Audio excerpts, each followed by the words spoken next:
Adò, sto cuore in grado più di spiette, farmene un po'. Adò, un poco coce ma se fuglie, te lascia sta. E non te corre presso e non te struglie, sulla guarda. Yamma, goppa, yamma, goppa, yamma, funicula, goppa, yamma, funicula. Mi chiama dalla terra la montagna, non passa c'è. Se le brancia croci dalla Spagna, io vega te. Tirate con lo brune visto in fatte, ce lo se va come l'udienta intrasatta, vuoi tagliare.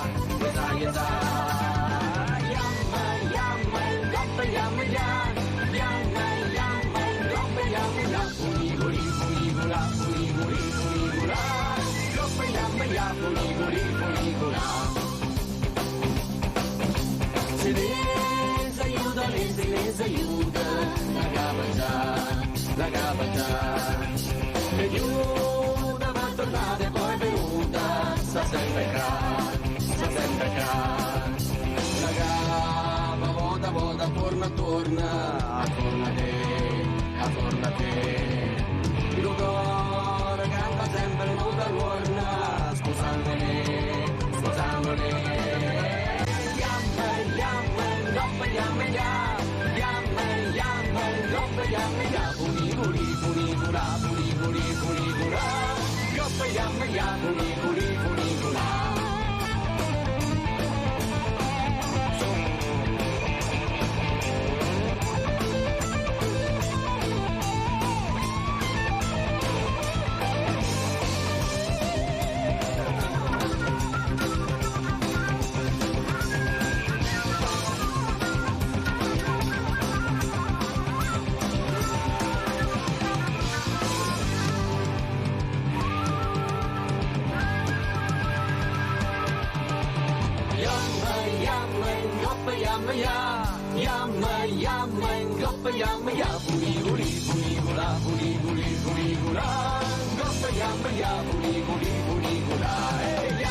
Questa bellissima musica e canzone funicolà che ci mette allegria, perché non ci resta altro che cantare e ballare. Cosa possiamo fare? Almeno ci divertiamo un po'. Bisogna essere allegri in una valle di lacrime, specialmente per le fragilità. Ne parleremo questa mattina con Flavio Baldan, coordinatore Movimento 5 Stelle in provincia di Venezia. Grazie Baldan di essere qui. E saluto anche da Milano il dottor Pierangelo Clerici, presidente Associazione Microbiologi Clinici Italiani. Buongiorno dottor Clerici, grazie anche a lei di essere qui con noi, perché io inserisco sempre tutte le mattine anche la sanità, la trasparenza, le cose che non si conoscono, perché bisogna anche intrigare sti veneti, bisogna anche chi si sveglia, dico su certe cose mi non vo combattere, no, impara, ascolta, impara. Allora, prima di tutto do la parola al nostro Rinaldo da Venezia, se no mi cade la linea, lo faccio aspettare troppo, così dopo andiamo avanti. Vai Rinaldo. Rinaldo? Ecco, Rinaldo non c'è, perfetto, adesso è andato a bersi il caffè. Allora, Baldan, cosa ci racconta? Io ho aperto questa mattina con questa canzone che veramente mette un po' d'allegria, ti mette un po' di buon umore, però veramente funicolà la dice lunga su quello che è lo stato delle cose, che in tutta Italia, perché ognuno ha le sue piaghe, ma veramente piaghe profonde, e soprattutto la politica con queste elezioni europee sta andando da un'altra parte. Si parla di poltrone, si parla di incarichi, si parla di mandati e non si parla dei problemi che hanno i cittadini tutte le mattine, specialmente quelli fragili, e posso assicurare che sono tantissimi, quando si svegliano. Prego Baldan. Buongiorno, intanto ringrazio e una buona sveglia ai veneti. a tutti quanti quelli che ci ascoltano. Sì, è vero, come sempre abbiamo in questo momento una democrazia che ha molti limiti, è concentrata soprattutto sulle poltrone, i numeri, i voti, eccetera. Si parla poco dei programmi e di quelle che sono le esigenze dei cittadini che dovrebbero venire in primis su tutto.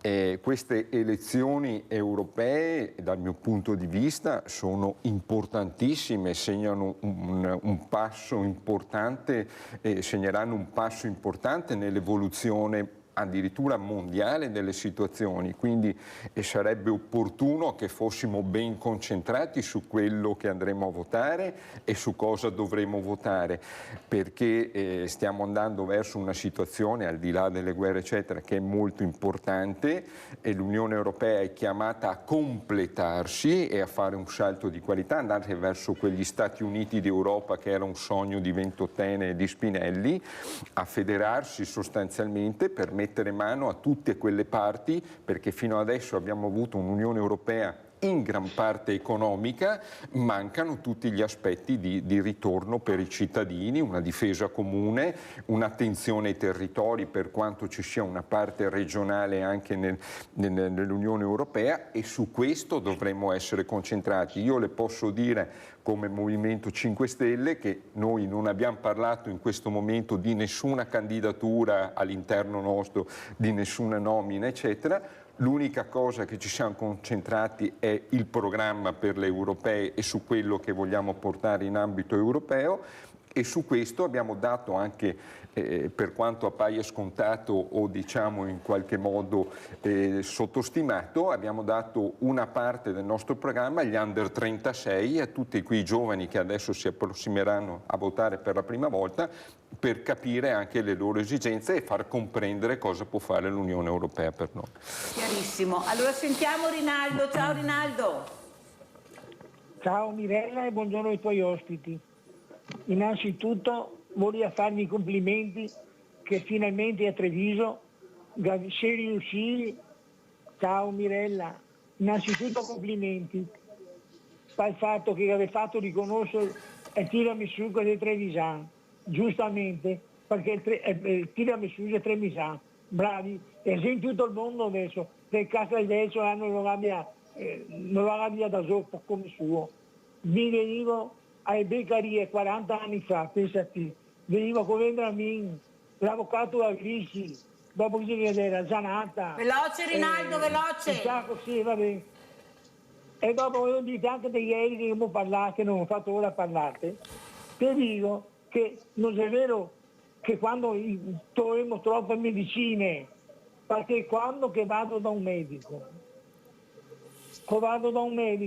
e medicine e mi dà non che dico voglio questo, voglio quello, è io che mi dà una volta fuori dai medici, dei due rappresentanti che vendevano le medicine, non è colpa nostra, che alla fine Mirella, e dopo curare la gente è un dovere, noi ne fa un piacere, non è che siamo bravi, perché io sono mestiere, che alla fine Mirella, e quando ti ha messo in piedi un povero vecchio, vabbè, finirà là e ha libertà, che va a creare libero, perché si sa, e può muoversi, non è più costretto a stare a casa.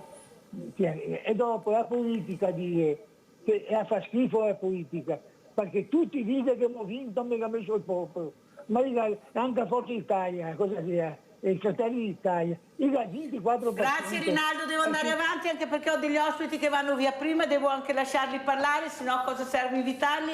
Grazie Rinaldo, comunque sei stato chiaro come al solito delle riflessioni che hai fatto, ognuno a casa fa le sue. Allora, dottor Pierangelo Clerici, che è presidente dell'Associazione Microbiologi Clinici Italiani, ecco a lei invece questa domanda. Io ieri ho avuto il direttore generale dell'US2 della Marca Trevigiana, il dottor Benazzi, e avevo anche il professor Moretti dell'AIFA collegati con noi. Ed è proprio, abbiamo parlato di vaccini, abbiamo parlato di farmaci, abbiamo parlato un po' di tutto. Quello che non si riesce a capire, e che forse anche Rinaldo non ha capito bene quello che loro hanno espresso, è che non è che i farmaci si prendono in base alla ricetta che ti dà il dottore. Uno ha male, ha l'antibiotico a casa e mi prendo l'antibiotico perché ce l'ho, me l'ha già dato il dottore una volta, me lo prendo ancora, tanto non è scaduto. Mi prendo questo per il mal di testa, cioè il fai da te, perché i farmaci li abbiamo a casa. Allora questo fai da te comporta poi delle conseguenze, hanno spiegato molto ieri, perché sono dei farmaci che non possono essere mischiati tra di loro, però hanno paura di fare il vaccino perché questo vaccino ha i mostri dentro, ancora qualcuno insiste in questo e mi dispiace che ci siano ancora dei medici, ecco, che continuano con questo, ecco, e veramente strumentalizzando le fragilità, ma soprattutto ci vuole una trasparenza e una conoscenza di quello che è il farmaco, di quelli che sono, ecco, questi virus, di queste che sono queste cose che veramente danneggiano anche l'organismo. Devi stare attento, devi fidarti. Ecco, come sta andando, dottor Clerici, com'è la situazione? Io chiedevo al professor Moretti ieri se è possibile fare un unico vaccino con l'antinfluenzale e tutto dentro, oppure anche uno spray magari, perché questi aghetti, sai, la Mirella poi in particolare. Ma mi sono vaccinata e il dottor Clerici, ho fatto tutto sempre da brava. Prego dottore, ci racconti un po' la situazione. Allora, partiamo dal fondo, dai vaccini. Allora, sì, sono allo studio vaccini unificati con Covid e influenza e nasali per i bambini, però c'è un freno anche psicologico, perché già la gente purtroppo in quest'anno non si è vaccinata, perché abbiamo avuto una riduzione più del 50% delle vaccinazioni Covid e del 40% per quelle influenzali, per cui dire a una persona che si vaccinerà con un unico vaccino sembra che aumenti ancora la possibilità che la gente non si vaccini, perché la paura si è diffusa ed è tanta, ed è sbagliato, perché il vaccino, ricordiamo, è l'unica modalità di prevenzione certa di una malattia. Questo è quello che nessuno può assolutamente contestare. Tutto il resto sono terapie. La vaccinazione è prevenzione, il resto è terapie. Se parliamo di infezioni batteriche, lei ha citato giustamente l'uso degli antibiotici, ma soprattutto l'abuso. In tutte le case c'è un armadietto santo e maledetto in cui si conservano i farmaci che erano stati prescritti per altre malattie o per altri eventi. Quando uno sta male, ha la tosse, piuttosto che il mal di testa o la febbre, apre l'armadietto e quello che trova assume. Noi abbiamo purtroppo un abuso, quindi un utilizzo inconsapevole di antibiotici, che ci porta ad essere la prima nazione europea per il numero di morti da parte di microrganismi multiresistenti, circa 10.000 l'anno. Cioè i batteri che normalmente vengono combattuti dagli antibiotici, proprio perché c'è un abuso di somministrazione, non rispondono più ai trattamenti e la gente purtroppo muore. Questo non è consentito, perché veramente siamo in una situazione di estrema difficoltà.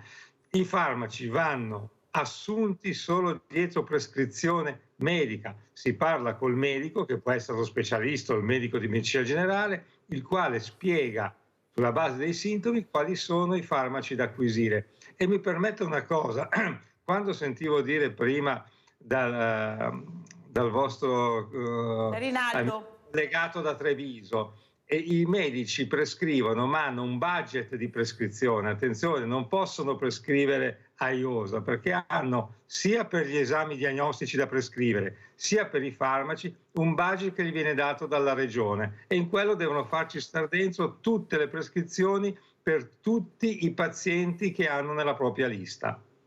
Allora, dottor Clerici, un'altra cosa che mi piacerebbe anche spiegare, perché veramente c'è tanta confusione, invece a me con la mia trasmissione mi piacerebbe anche che a casa ascoltassero e capissero l'importanza anche delle parole, delle definizioni. Spieghiamo la differenza tra virus e batteri. Grazie, dottor Clerici. Allora, i virus sono degli organismi estremamente evoluti che necessitano di entrare in una cellula per potersi moltiplicare, quindi sono dei parassiti obbligati. I batteri invece possono crescere su qualsiasi tipo di superficie, che sia una mucosa del nostro corpo, ma che sia una piastrella, che sia un muro, che sia un pezzo di carta. tant'è che noi vediamo le muffe sulle pareti sono una specie di batteri.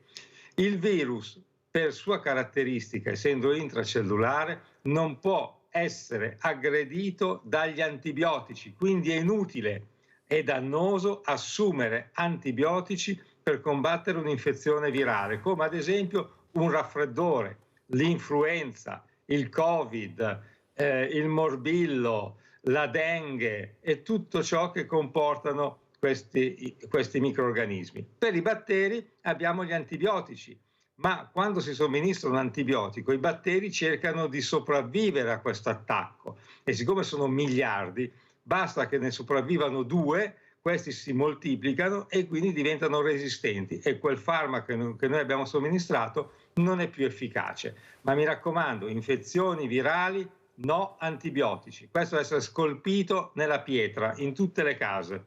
Avete ascoltato bene, perché più chiaro di così parlano veramente un linguaggio talmente semplice, siete proprio bravi. Guardi, veramente dottor Clelci la ringrazio, perché poveretti a casa, specialmente qui diversamente giovani, dico ma non solo, c'è molto anche fai da te anche su quelle persone che pensano di sapere tutto e di avere sempre l'asso in tasca e non sono neanche addetti ai lavori. Abbiamo Leone da Tre Baseleghe. Ciao Leone. Ciao Mirella, grazie, saluto i tuoi ospiti. Mirella, ma non ti sei tagliato i capelli? No, li ho solo raccolti.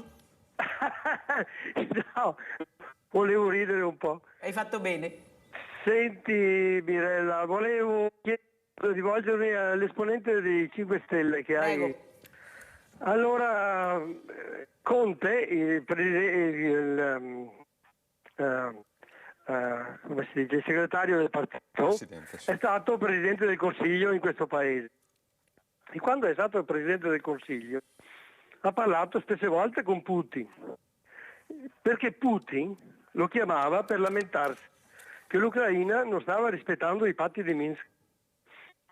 Allora, se ha parlato con Conte, ha parlato anche con tutti gli altri che governavano l'Europa, Putin, e a Putin nessuno gli ha dato importanza. E per questo non dargli importanza, adesso ci stiamo avvicinando a una guerra atomica.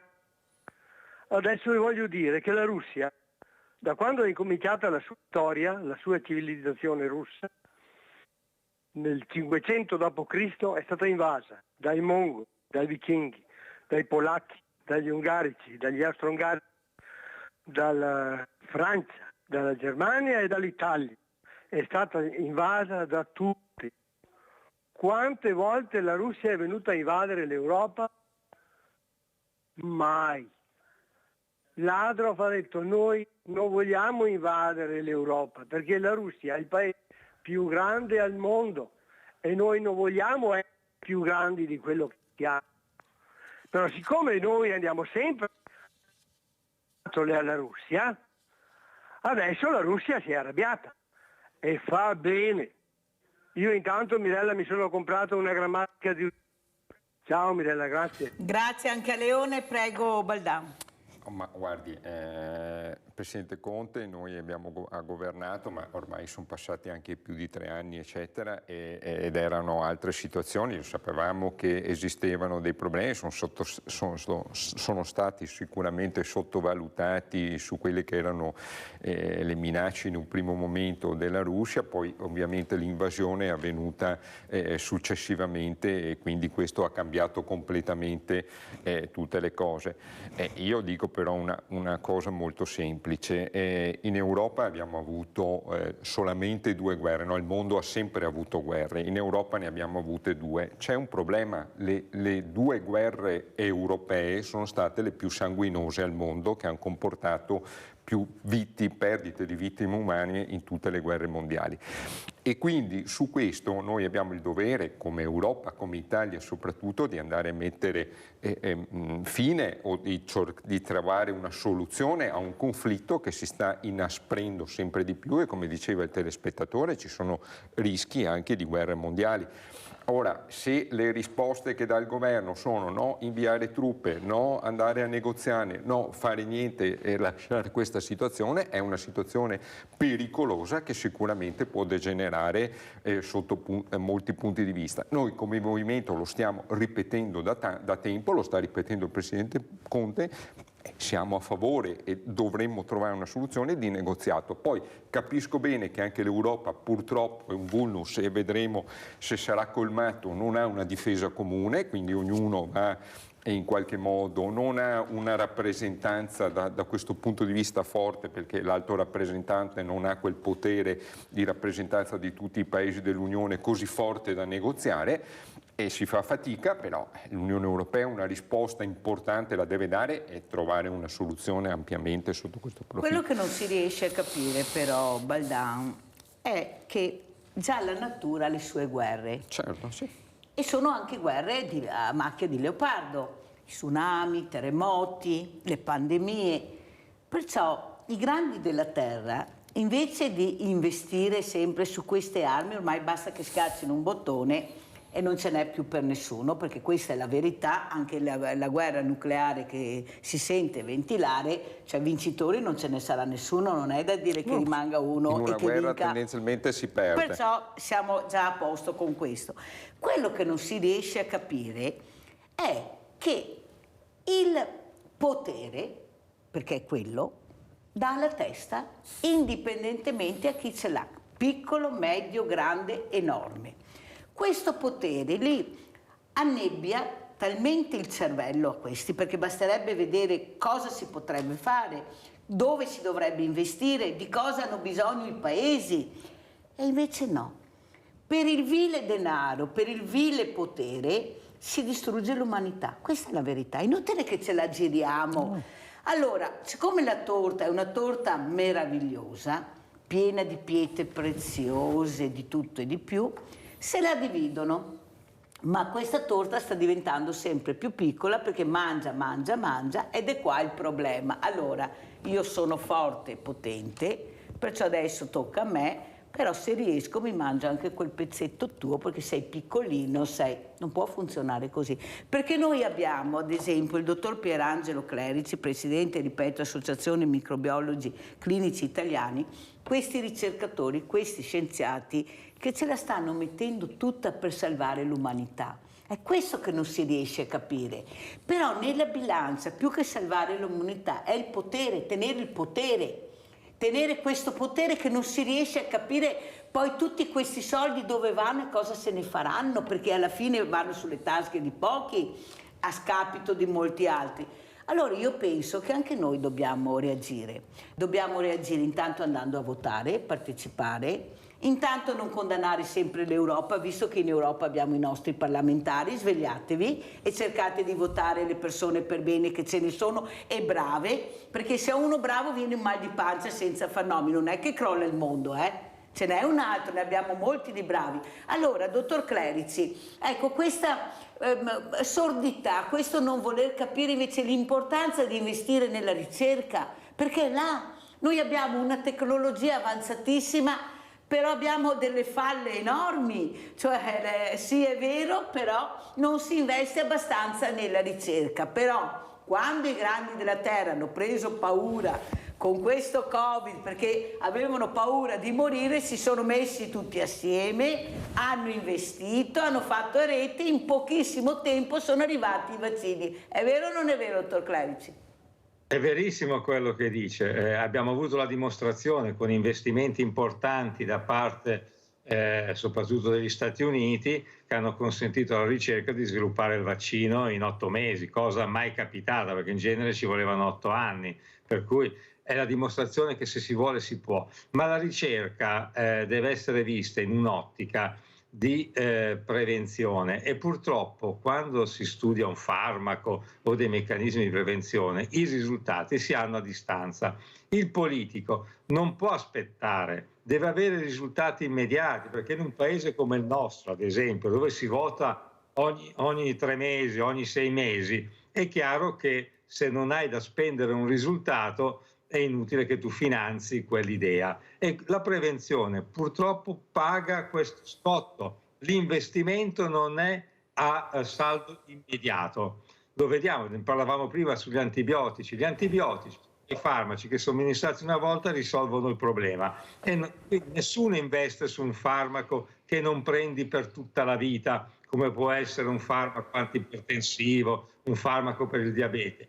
Purtroppo è sempre un discorso economico. Perché la guerra, dicevate? Ma perché le armi sono un'industria che paga subito, mentre la medicina e la prevenzione non paga subito, paga a distanza, ma consentirebbe una qualità della vita e quindi anche in ore di lavoro, in migliore possibilità di spendere da parte dei cittadini più ampia, ma lo vedremmo a distanza. Questo il politico non lo comprende, ma non lo comprende da decenni, non solo da oggi, anche se hanno avuto la dimostrazione con la pandemia che se si vuole si può realizzare tutto e subito. Ma ormai ce lo siamo dimenticati questo insegnamento. La pandemia sembra una cosa ormai rimossa, non ci ricordiamo più. È brutto a dirsi, ma ce ne siamo ricordati l'altro giorno quando c'era la giornata del ricordo delle vittime del Covid, giusto perché bisognava riempire un po' i giornali e un po' i telegiornali, però basta, non si fa caso a tutto quanto accade. Noi abbiamo delle epidemie importanti, la dengue ha colpito 3 milioni di persone nel Sud America e ne ha portate a morte alcune centinaia di migliaia, ma nessuno ne parla, assolutamente. Noi abbiamo qui dietro l'angolo problemi importanti dal punto di vista di veterinaria, come la peste suina che sta facendo strage negli allevamenti di maiali, però non se ne parla perché non sono problemi che al politico portano un risultato immediato ed è questo purtroppo quello che interessa al politico, il risultato immediato da spendere.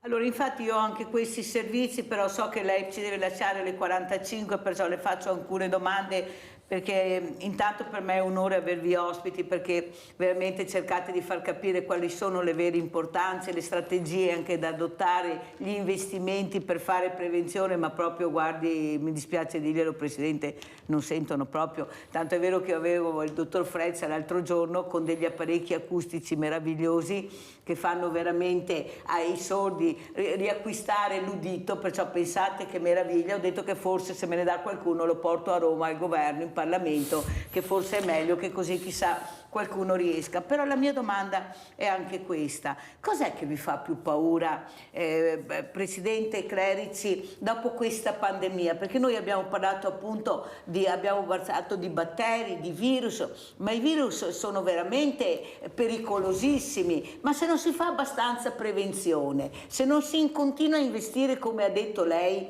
ecco, con la ricerca, cioè il nemico è dietro l'angolo, perché come dice lei qualcuno si è dimenticato del Covid, ma chi se ne frega, sto bene, non c'è più. No, non è che non ci sia più, ci sono tutti i giorni persone che prendono il Covid, ricordatevelo, non è così semplice, non mi faccio più l'antinfluenzale perché sto bene, cioè capite i morti che ci sono anche con l'influenza, ma non se ne parla. Ecco, cos'è che vi fa più paura, Presidente?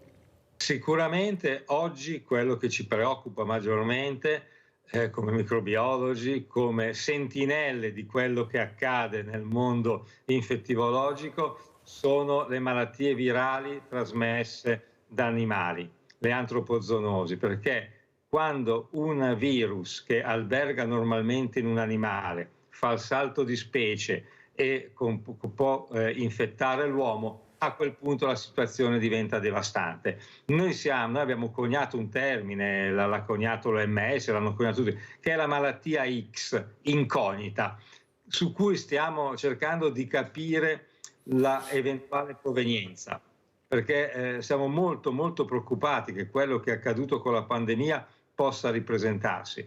Abbiamo sviluppato delle armi di controllo migliori rispetto a quelle che avevamo nel 2019-2020, quindi potremmo intercettare subito eventuali virus che possono essere in grado di sviluppare pandemie, però non è detto che una volta rilevato il virus sia disponibile subito il farmaco o il vaccino. Noi siamo terrorizzati da questo, dalle malattie animale-uomo, considerando che oggi noi parliamo di una prevenzione cosiddetta One Health, a 360 gradi, che vuol dire controllare l'uomo, controllare l'animale, controllare anche l'ambiente, perché ci dimentichiamo spesso che l'ambiente è quell'incubatore di microrganismi, di virus che sia l'uomo che l'animale eliminano. Se non c'è una strategia, e questo ci rivolgiamo ai politici, e loro scrivono belle cose nei piani pandemici, nei piani di contrasto alle infezioni, ma se non attuano delle politiche rivolte all'ambiente, agli animali e all'uomo in maniera coesa, probabilmente potremo andare incontro a qualche spiacevole pandemia nel prossimo futuro, sicuramente con armi migliori rispetto al 2019, però il conto alla fine sarebbe sempre di vite umane purtroppo perse. Un'altra preoccupazione che sento anche da molti ospiti che ho addetti ai lavori sono questi giovani con malattie anche che trasmette, ad esempio non si parla più dell'AIDS, non si parla più del problema delle malattie venere di questi giovani, invece ce ne sono tanti. Ecco, si fa abbastanza prevenzione secondo lei, dottor Clerici, nelle scuole? Perché io non la vedo, non si parla di sessuologia. I ragazzi potrebbero essere anche intrigati, no, non può essere che una scuola vive solo di didattica, lo stesso lo dicono gli stessi ragazzi. Ecco, perché si fa poco invece su un problema così delicato e che veramente sta preoccupando? Prego.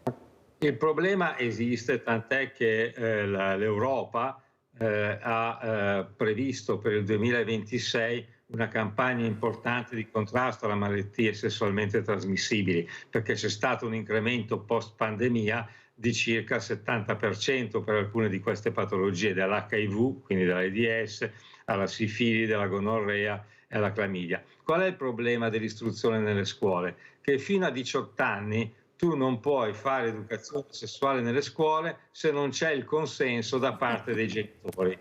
Un po' come fare una lezione di religione, tanto per intenderci. Se non c'è una liberatoria, nessuno può andare a spiegare a questi ragazzi, ai preadolescenti, che sono loro che dovrebbero subito comprendere qual è il rischio che vanno ad affrontare in futuro. Perché quando glielo vai a spiegare a 18 anni, ormai hai già perso il treno, questi sanno già tutto, hanno già fatto di tutto, per cui c'è un vulnus proprio legislativo e normativo.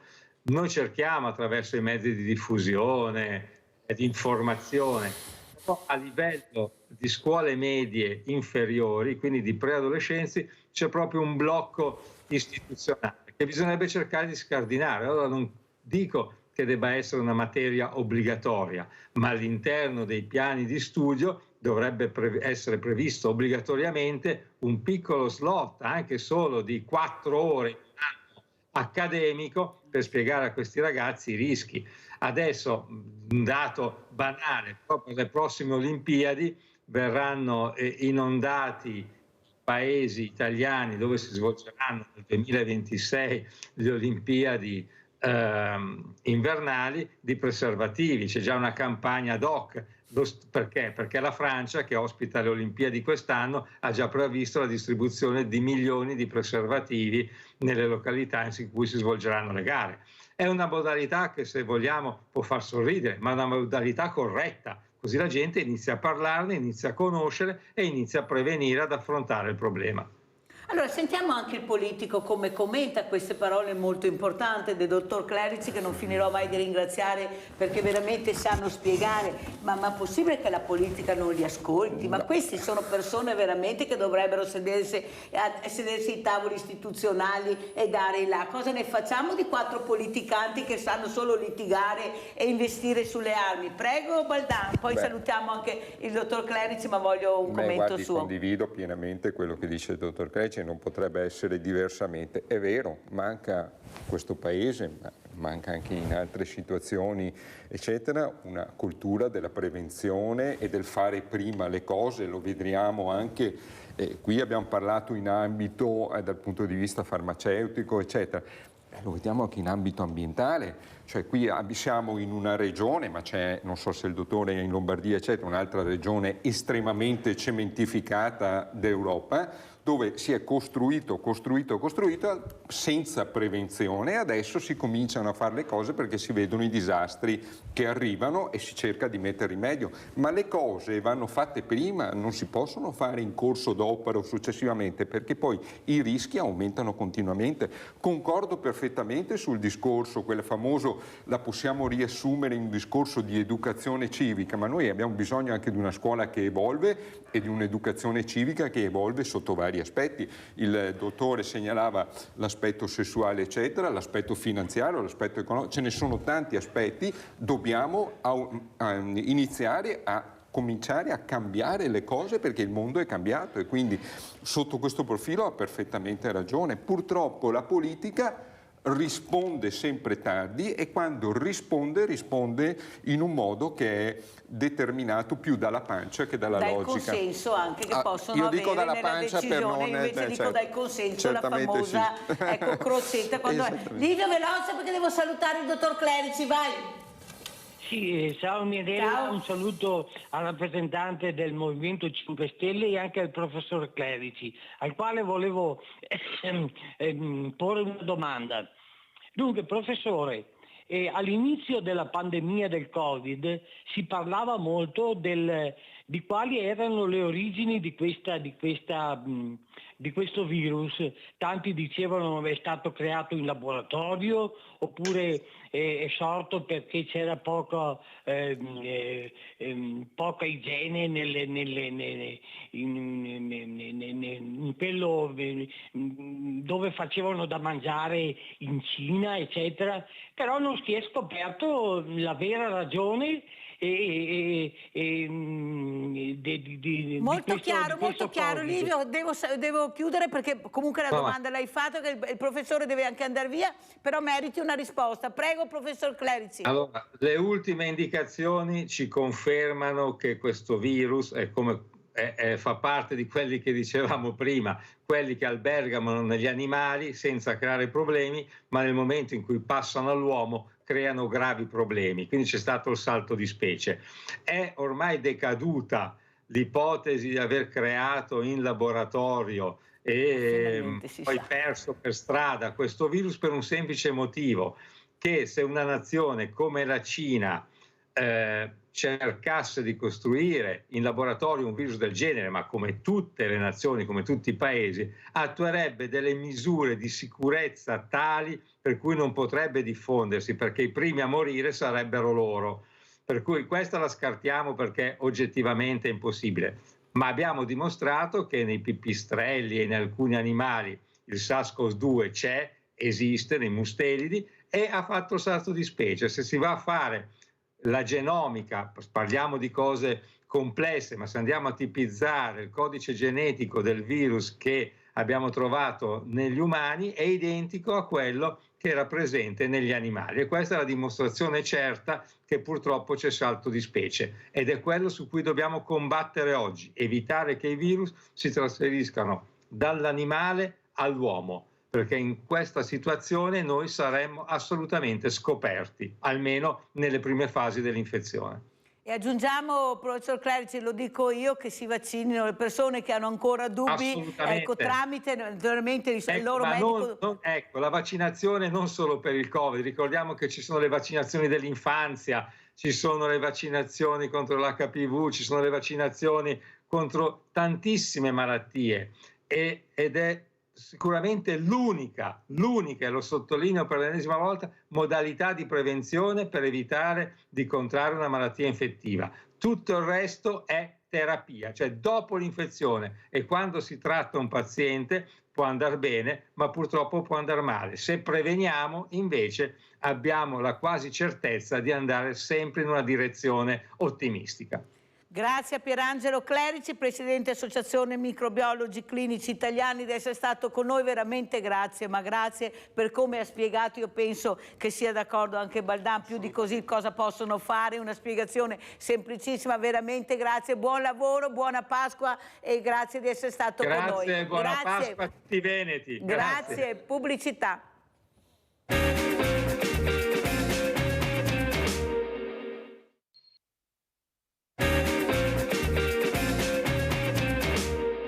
L'appello di Sara non è caduto nel vuoto e lo stesso procuratore Marco Martani ha avviato una verifica informale in modo da non lasciare nulla di intentato. Hanno colpito le parole di questa donna trevigiana, Sara, un nome di fantasia, che ha raccontato la sua storia di vittima, un anno da incubo fatto di violenze, soppruse e minacce, addirittura quella di sfregiarla con l'acido. L'ex la perseguita ancora nonostante varie denunce e un divieto di avvicinamento effettivo, ma già disatteso. Ho portato un'altra denuncia per questo divieto, per questa violazione che è piuttosto recente e sono in attesa di sapere qualcosa, proprio direi di questi giorni, questa denuncia. Da qui gli approfondimenti avviati in procura anche con il coinvolgimento delle forze dell'ordine e la consapevolezza che oggi ci sono nuovi strumenti, come ribadito nel corso di Focus TG da Andrea Ostellari, sottosegretario alla giustizia.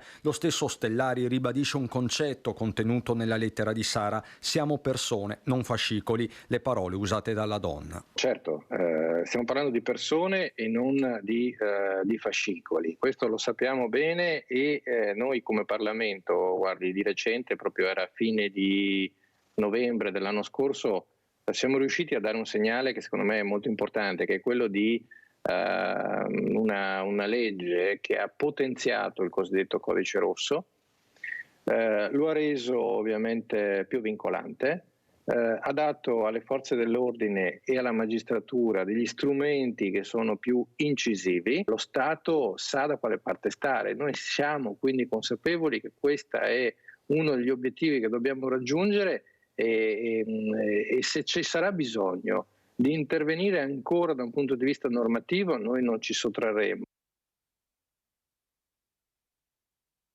Ma sa perché, Baldan? Dopo le do subito la parola. Perché i numeri li hanno, ma cosa stanno aspettando di cambiare questo codice rosso, di applicare veramente delle leggi e di portare queste persone in comunità? Loro devono essere portate nelle comunità, non la donna. Qui si parla, lo sappiamo che non sono fascicoli, sono persone, ma quei numeri che abbiamo di femminicidi nel 2024, io dico veramente, ma vi sembra che siamo nella strada giusta? Parole al vento e basta. Questa donna che dice: ma cosa devo fare? Prego, Baldan. Ma guardi, quello che dice il sottosegretario Ostellari è quantomeno fantasioso sotto alcuni punti di vista. Noi di fronte abbiamo un governo che invece di occuparsi di queste cose che riguardano, come giustamente ha sottolineato la persona che faceva parte da Sara, del servizio, riguarda le persone, non riguarda fascicoli, e si occupano invece di legiferare sul discorso dei rave party, legittimo, tutto quello che vuoi, ma che credo di importanza estremamente secondaria, anche perché l'abbiamo visto a livello media quello che è successo, e purtroppo il Veneto è stato al centro di questa situazione anche in provincia di Padova, di Venezia. E ce lo dice il risalto mediatico, che è un problema ben presente. Rimane sempre la stessa identica cosa, ovvero post inaspriamo le leggi, eccetera. Quello che va fatto è prima mettere le strutture a disposizione, trovare una pianta organica, un apparato corretto, perché come diceva lei, se ai primi avvisi, ai primi segnali scatta già un alert di un certo tipo organizzato, e allora fai anche prima, metti già sotto controllo. Se scatta l'ultimo alert, che è quello che poi arriviamo al punto finale, e poi condanni, hai fatto poco, hai fatto sostanzialmente nulla, e ci troviamo di fronte a una situazione del genere. Questo purtroppo sono i politici, questo è il governo, questo è un governo che guarda solamente all'inasprimento delle leggi, non mette a disposizione... Baldan, non è che abbiano fatto tanto anche gli altri, perché è inutile passare sempre il cerino certamente all'ultimo. Noi ci riferiamo adesso, però mi scusi, perché in questo ultimo anno e mezzo è esploso questo problema e ha toccato principalmente il Veneto. Noi oggi siamo qua in Veneto, ha toccato principalmente noi e ha toccato, mi permetta, punte di drammaticità che forse non si erano viste neanche prima. Quello che però non riusciamo a capire, io lo dico quasi tutti i giorni, è perché ci sono queste case di comunità per le donne, che non riesco ancora a capirle, e invece non le facciamo per gli uomini. Ma perché la donna che deve andare via di casa, lasciare tutte le sue cose, i ragazzi devono cambiare completamente il modo di vivere e lui se ne sta, questo qua dopo averla picchiata, massacrata, violentata, stuprata, se ne sta a casa tranquillo e beato in attesa che arrivi la legge, che arrivi il processo, se arriva il processo, e poi non fa un giorno di galera. Capisce Baldan che la donna sta aspettando queste risposte? Lei vuole rimanere a casa, è lui che deve andare nelle case di comunità e essere messo in sicurezza, non la donna. Ma perché si porta via la donna? È la donna che sta pagando questa pena micidiale. Chissà cosa diranno queste adesso che dicono le case di comunità non per le donne e per gli uomini, ma sono convintissima di quello che dico e lo ribadisco: dobbiamo portare gli uomini nelle case di comunità e mettere in sicurezza la donna, ma nella sua casa, e loro stanno dentro là con una rieducazione, con un cambiamento maschile, non portare via la donna e mandarla poveretta. Ma pensate, guardate che sono sconvolte queste donne, veramente, e per i ragazzi e per i bambini c'è anche un danno psicologico. Cioè io non so, sono dei traumi e lui tranquillamente sul divano agli arresti domiciliari nella sua casa o magari da qualche familiare. Ma si può continuare così con i numeri che abbiamo, Baldano? No, guardi, quello che, lo dicevo prima, quello che è invertito secondo me, al di là del garantismo processuale, del modello giudiziario che noi abbiamo in Italia, garantistico e va benissimo tutto, eccetera, è il rapporto che è invertito, cioè l'attenzione è concentrata su chi va a fare del male fondamentalmente, quando l'attenzione in primis dovrebbe invece andare alla persona che lo subisce, di contrasto poi alla persona che in qualche modo va a ferire.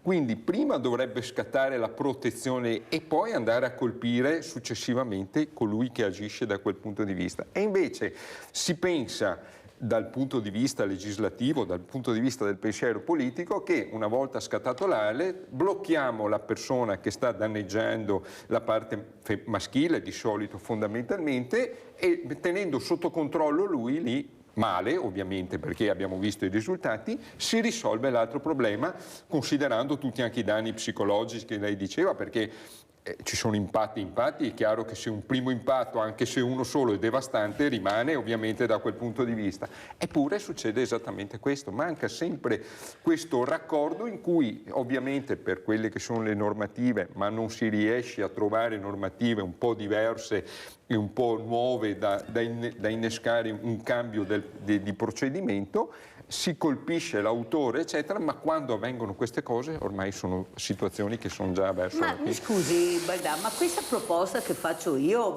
non sono solo io, chissà quanti magari sono d'accordo, magari sono anche, ma vengono discusse, perché questi tavoli di concertazione, queste commissioni, ma di cosa parlano alla fine? Ma di cosa parlano? Ma se Sara naturalmente, avete visto un nome di convenienza, dice ma questo qua anche se non può avvicinarsi, si avvicina, ma questo non hanno ancora capito che io sono veramente in pericolo. Ma Sara deve morire perché questo venga fermato? Ma Sara deve morire perché questo venga fermato? Ti sfregio con l'acido? Ma stiamo scherzando? E questo è tranquillamente, adesso il procuratore dice voglio vederci chiaro, ma dovrebbero vederci chiaro anche prima, perché veramente bisogna andare davanti alle telecamere e metterci veramente la faccia e dire guardate che sta succedendo questo, fate qualcosa, dopo tutti i femminicidi che abbiamo avuto nel 2023, poi nel 2024 gli stupri. Ma si può andare avanti in queste condizioni ancora con questi maledetti delinquenti liberi e tranquilli a casa che ne fanno di tutti i colori? No, assolutamente anche voi no. come movimento cosa proponete? Noi come movimento le posso dire questo, che per noi sono ben accette le osservazioni dei cittadini e molto spesso le facciamo, invitiamo sia come attivisti anche come spunti dai cittadini, e prendiamo spunto da questo per innescare la discussione politica e capire a livello legislativo cosa si può fare. Purtroppo poi se quello che avanziamo, che a volte è anche a volte lo dico, ma molto spesso è anche corretto, e poi situazioni di altra natura che lei comprende bene modificano o ti impediscono di andare avanti, eccetera, pur prendendo a cuore, pur prendendo in considerazione le istanze di chi vive giorno per giorno, diventa difficile fare queste cose. Allora si ragiona per un discorso politico di un democratico, eccetera, che però è distante dalla realtà, è distante dai cittadini. Ed è questo che noi stiamo cercando. Noi stiamo cercando di creare un connubio sempre più forte, ma a favore dei cittadini, non di chi va a qualche modo a legiferare. E purtroppo in questa situazione molto spesso non è possibile. Ma non è che anche in politica ci sia il patriarcato, perché mi viene anche questo dubbio qua. Ma dai, perché se noi nel 2024 non riusciamo ancora, con tutto quello che è stato detto, con tutto quello che è successo, a fermare questi uomini malvagi, vuol dire che c'è qualcosa che qualcuno non sente, perché non è possibile. Ma anche molte donne, io dico, in Parlamento, che dovrebbero dare più in là, essere più incisive, perché sennò queste sare che noi sentiamo tutti i giorni, chi riesce a salvarsi veramente è fortunato. Sì. Non può essere che una donna esce di casa e c'è il nemico dietro l'angolo, nel silenzio e nell'indifferenza altrui. Prego, Baldani. No, è sicuramente vero, non può essere ridotto tutto a una lotteria, no? Si vince, se non succede niente va bene, se succede qualcosa deve essere la fortuna del caso che in qualche modo mette... Però, ripeto, è anche vero che la situazione è questa, poi capisco anche le forze dell'ordine che non ha risorse, non ha eccetera, quindi ha tante situazioni da verificare, però se noi non cominciamo a mettere dei punti fermi da qualche parte e a trovare un impianto che non può più essere quello attuale, perché è inutile che andiamo avanti con sto codice rosso, per quanto utile, con eccetera. Le panchine. Abbiamo già visto che questo non sta funzionando, perché i reati che sono stati fatti, soprattutto qua in Veneto, sono reati gravissimi, che sono al limite della follia umana, voglio dire, e sotto questo punto di vista è ovvio che a volte non puoi fare niente, perché se uno ha follia, voglio dire, è difficile anche contrastare, però su tutte quelle situazioni di mezzo che lei citava, per cavoli, qualcosa sì si può fare sotto sto profilo.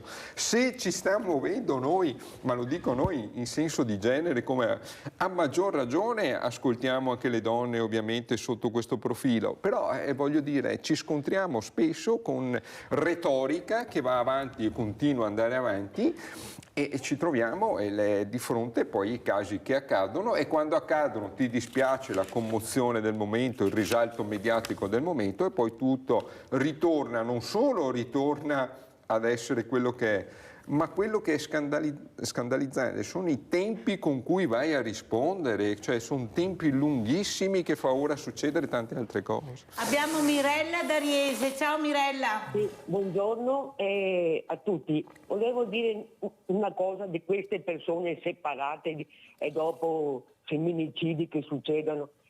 Beh, ne ho sentito di tutti i colori. Ci sono tante donne che sono separate in casa, ma quello che non combinano gli uomini non avete idea. È una cosa pazzesca. Quegli uomini là stanno bene in carcere, tutti chiusi, in un salone tutti là insieme, che si conversano, e che dopo ci sia un psicologo, qualcuno che le dia un po' di mentalità meglio, perché è una cosa pazzesca a vivere in questa maniera, queste donne che hanno i bambini e vivono in casa con uno disgraziato sopra. Grazie Mirella, un abbraccio, grazie della chiamata. Lo andiamo a vedere proprio questa violenza di genere, andiamo a Padova con gli interventi delle forze dell'ordine, dei carabinieri, andiamo a vedere.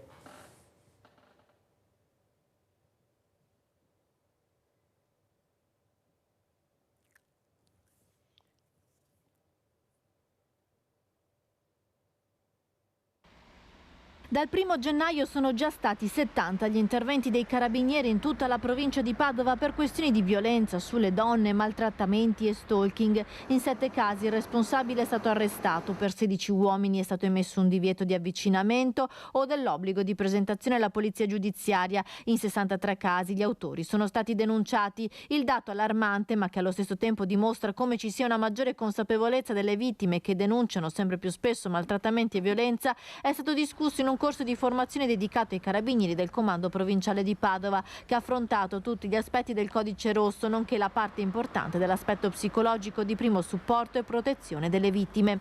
L'invito che l'Arma rivolge a tutte le donne che stanno vivendo una situazione di disagio fatta di violenza fisica, psicologica, sessuale o economica è di non esitare a chiedere aiuto alle istituzioni già ai primi segnali di una deriva violenta del rapporto affettivo, rivolgendosi ai carabinieri, chiamando il 112 o contattando i centri antiviolenza che offrono un supporto psicologico, legale ed economico alle vittime, chiamando il numero 1522 per ricevere consulenze telefoniche 24 ore su 24. E andiamo a vedere anche sempre a Padova questo settantenne che minaccia l'ex moglie. Settantenne che minaccia l'ex moglie. Ecco, la follia non ha età. Prego. Nonostante fossero passati 13 anni dalla separazione, un settantenne di Vigonza non riusciva ad accettare la fine del matrimonio e continuava a perseguitare l'ex moglie con messaggi e telefonate piene di minacce e insulti. I carabinieri di Vigonza, dopo aver raccolto le numerose denunce della donna, che era esasperata dagli atteggiamenti ossessivi e minatori dell'uomo, hanno disposto il divieto di avvicinamento e l'obbligo di presentazione alla polizia giudiziaria per il settantenne, che è accusato di minaccia e danneggiamento. Tante infatti le testimonianze raccolte di familiari e amici che avevano raccontato di continui appostamenti dell'anziano fuori dall'abitazione e anche dal posto di lavoro della vittima, lasciando biglietti dal contenuto minatorio sul parabrezza dell'auto della donna e arrivando in più occasioni anche a danneggiarne la carrozzeria. Allora Baldan, io non so veramente, non so cosa dire. Quando ho detto prima che poverette le donne, queste donne poi sono tante, quando escono di casa hanno l'amico dietro l'angolo, il nemico dietro l'angolo. 13 anni che hanno separato, 13 anni e ancora non demorde. Prego Baldan, come ci lascia? Guardi, vi lascio nel senso che per quello che ci riguarda, al di là di tutto, insomma, del discorso politico, eccetera, per quel che si può fare, un faro comunque importante su questo lo manteniamo acceso. Poi ripeto, io sono dell'opinione che vada cambiato, come diceva lei, un po' anche il paradigma sotto molti profili. Questo ha funzionato solo in parte, certo dicevano denunci eccetera, però dopo tutto il resto è tutto da dimostrare sia dal lato economico che dal lato di protezione. Forse è il caso di, forse o senza forse, è il caso di cambiare un po' i paradigmi. Cioè invertiamo, mettiamo l'uomo in casa di comunità e lasciamo a casa la donna. Trovare i tecnicismi giusti nel rispetto della persona umana è sempre importante, però qualcosa di diverso va fatto, perché abbiamo visto che anche questo fatto della panchina mediatico certamente ha migliorato la situazione, però i numeri sono ancora estremamente negativi. Noi ci affidiamo poi a numeri che ci vengono detti e pensiamo probabilmente a quanti numeri sono ancora nascosti dietro che non si sanno per varie motivazioni e poi c'è una questione culturale che anche lì bisognerebbe un attimino intervenire, come dicevamo prima, anche sul discorso dei giovani eccetera. Poi è chiaro che se vai a trovare il caso del settantenne sotto alcuni punti di vista è anche inspiegabile, però mi permetta, c'è anche un ragionamento da fare di retrocultura in alcuni posti che nel tempo si è materializzato in certi modi e forse in un mondo che sta cambiando così velocemente e rapidamente andrebbero affrontati decisamente. Baldan, l'ultima domanda, poi ci salutiamo. Come mai siete crollati così in Basilicata? Avete veramente, io sono dell'idea che quando anche le forze politiche, i partiti si dividono, poi pagano lo scotto, non c'è niente da fare. Ma guardi, la Basilicata, che tanti ne dicano, eccetera, noi stiamo venendo da un anno, insomma, da un modello diverso rispetto al passato, abbiamo cambiato tante cose, il Presidente ha modificato tante cose. Il risultato in Basilicata, al di là del risultato del movimento personale, non è stato estremamente negativo, perché partivamo da una situazione molto lontana e siamo arrivati molto vicini. Poi ovviamente qualcosa non ha funzionato rispetto per esempio alla Sardegna, dove invece abbiamo fatto molto bene, perché noi siamo stati costretti in Sardegna, abbiamo inserito il nostro primo governatore a livello regionale, che è Alessandra Todde, è stata costretta a vincere ben 2 volte, perché oltre a battere la coalizione di centrodestra avevamo anche fra virgolette un oppositore all'interno della nostra coalizione. Quindi per noi, devo dire la verità, al di là del risultato della Basilicata, non pienamente soddisfacente ma neanche così pienamente negativo, stiamo lavorando bene, visti un po' i sondaggi per quello che valgono in proiezione delle europee, continuiamo in questo cambiamento, abbiamo creato un'organizzazione con molti gruppi territoriali anche qua in Veneto, sempre per dare più vicinanza e più risposta possibile alle esigenze dei cittadini. Questo è quello che ci distingue da tutti gli altri e su questo continueremo. Poi, ripeto, ognuno si fa le sue scelte, eccetera, però per noi è stato quasi un anno zero, il Presidente ha ricostruito tutto, stiamo venendo avanti col progetto e credo che pian piano i risultati li stiamo ottenendo. In Sardegna è andata molto meglio, in Basilicata un po' meno, però ripeto, abbiamo fatto comunque un buon lavoro nel recupero. Poi ovviamente sono elezioni regionali, c'erano modelli tecnici di voto diversi e ci hanno premiato meno. Sa quello però che traspare, Baldan, lo dico in generale, non lo dico a lei, che anche chi perde non perde mai, cioè tutti vincono, mentre poi in politica contano i numeri e se non hai i numeri non vai da nessuna parte, questa è la verità. Inutile, ci sono i vincitori e ci sono i perdenti e i politici quando perdono devono avere il coraggio di dire ho perso, non ho lavorato bene, come lo sta spiegando lei, abbiamo sbagliato qualcosa, la gente non ha creduto e non ci ha votato, perché sennò va a finire che tutti hanno vinto e alla fine non si capisce veramente chi sono i vincitori e chi sono i perdenti. Grazie a Flavio Baldan, coordinatore Movimento 5 Stelle della provincia di Venezia. Grazie, pubblicità. Arrivederci.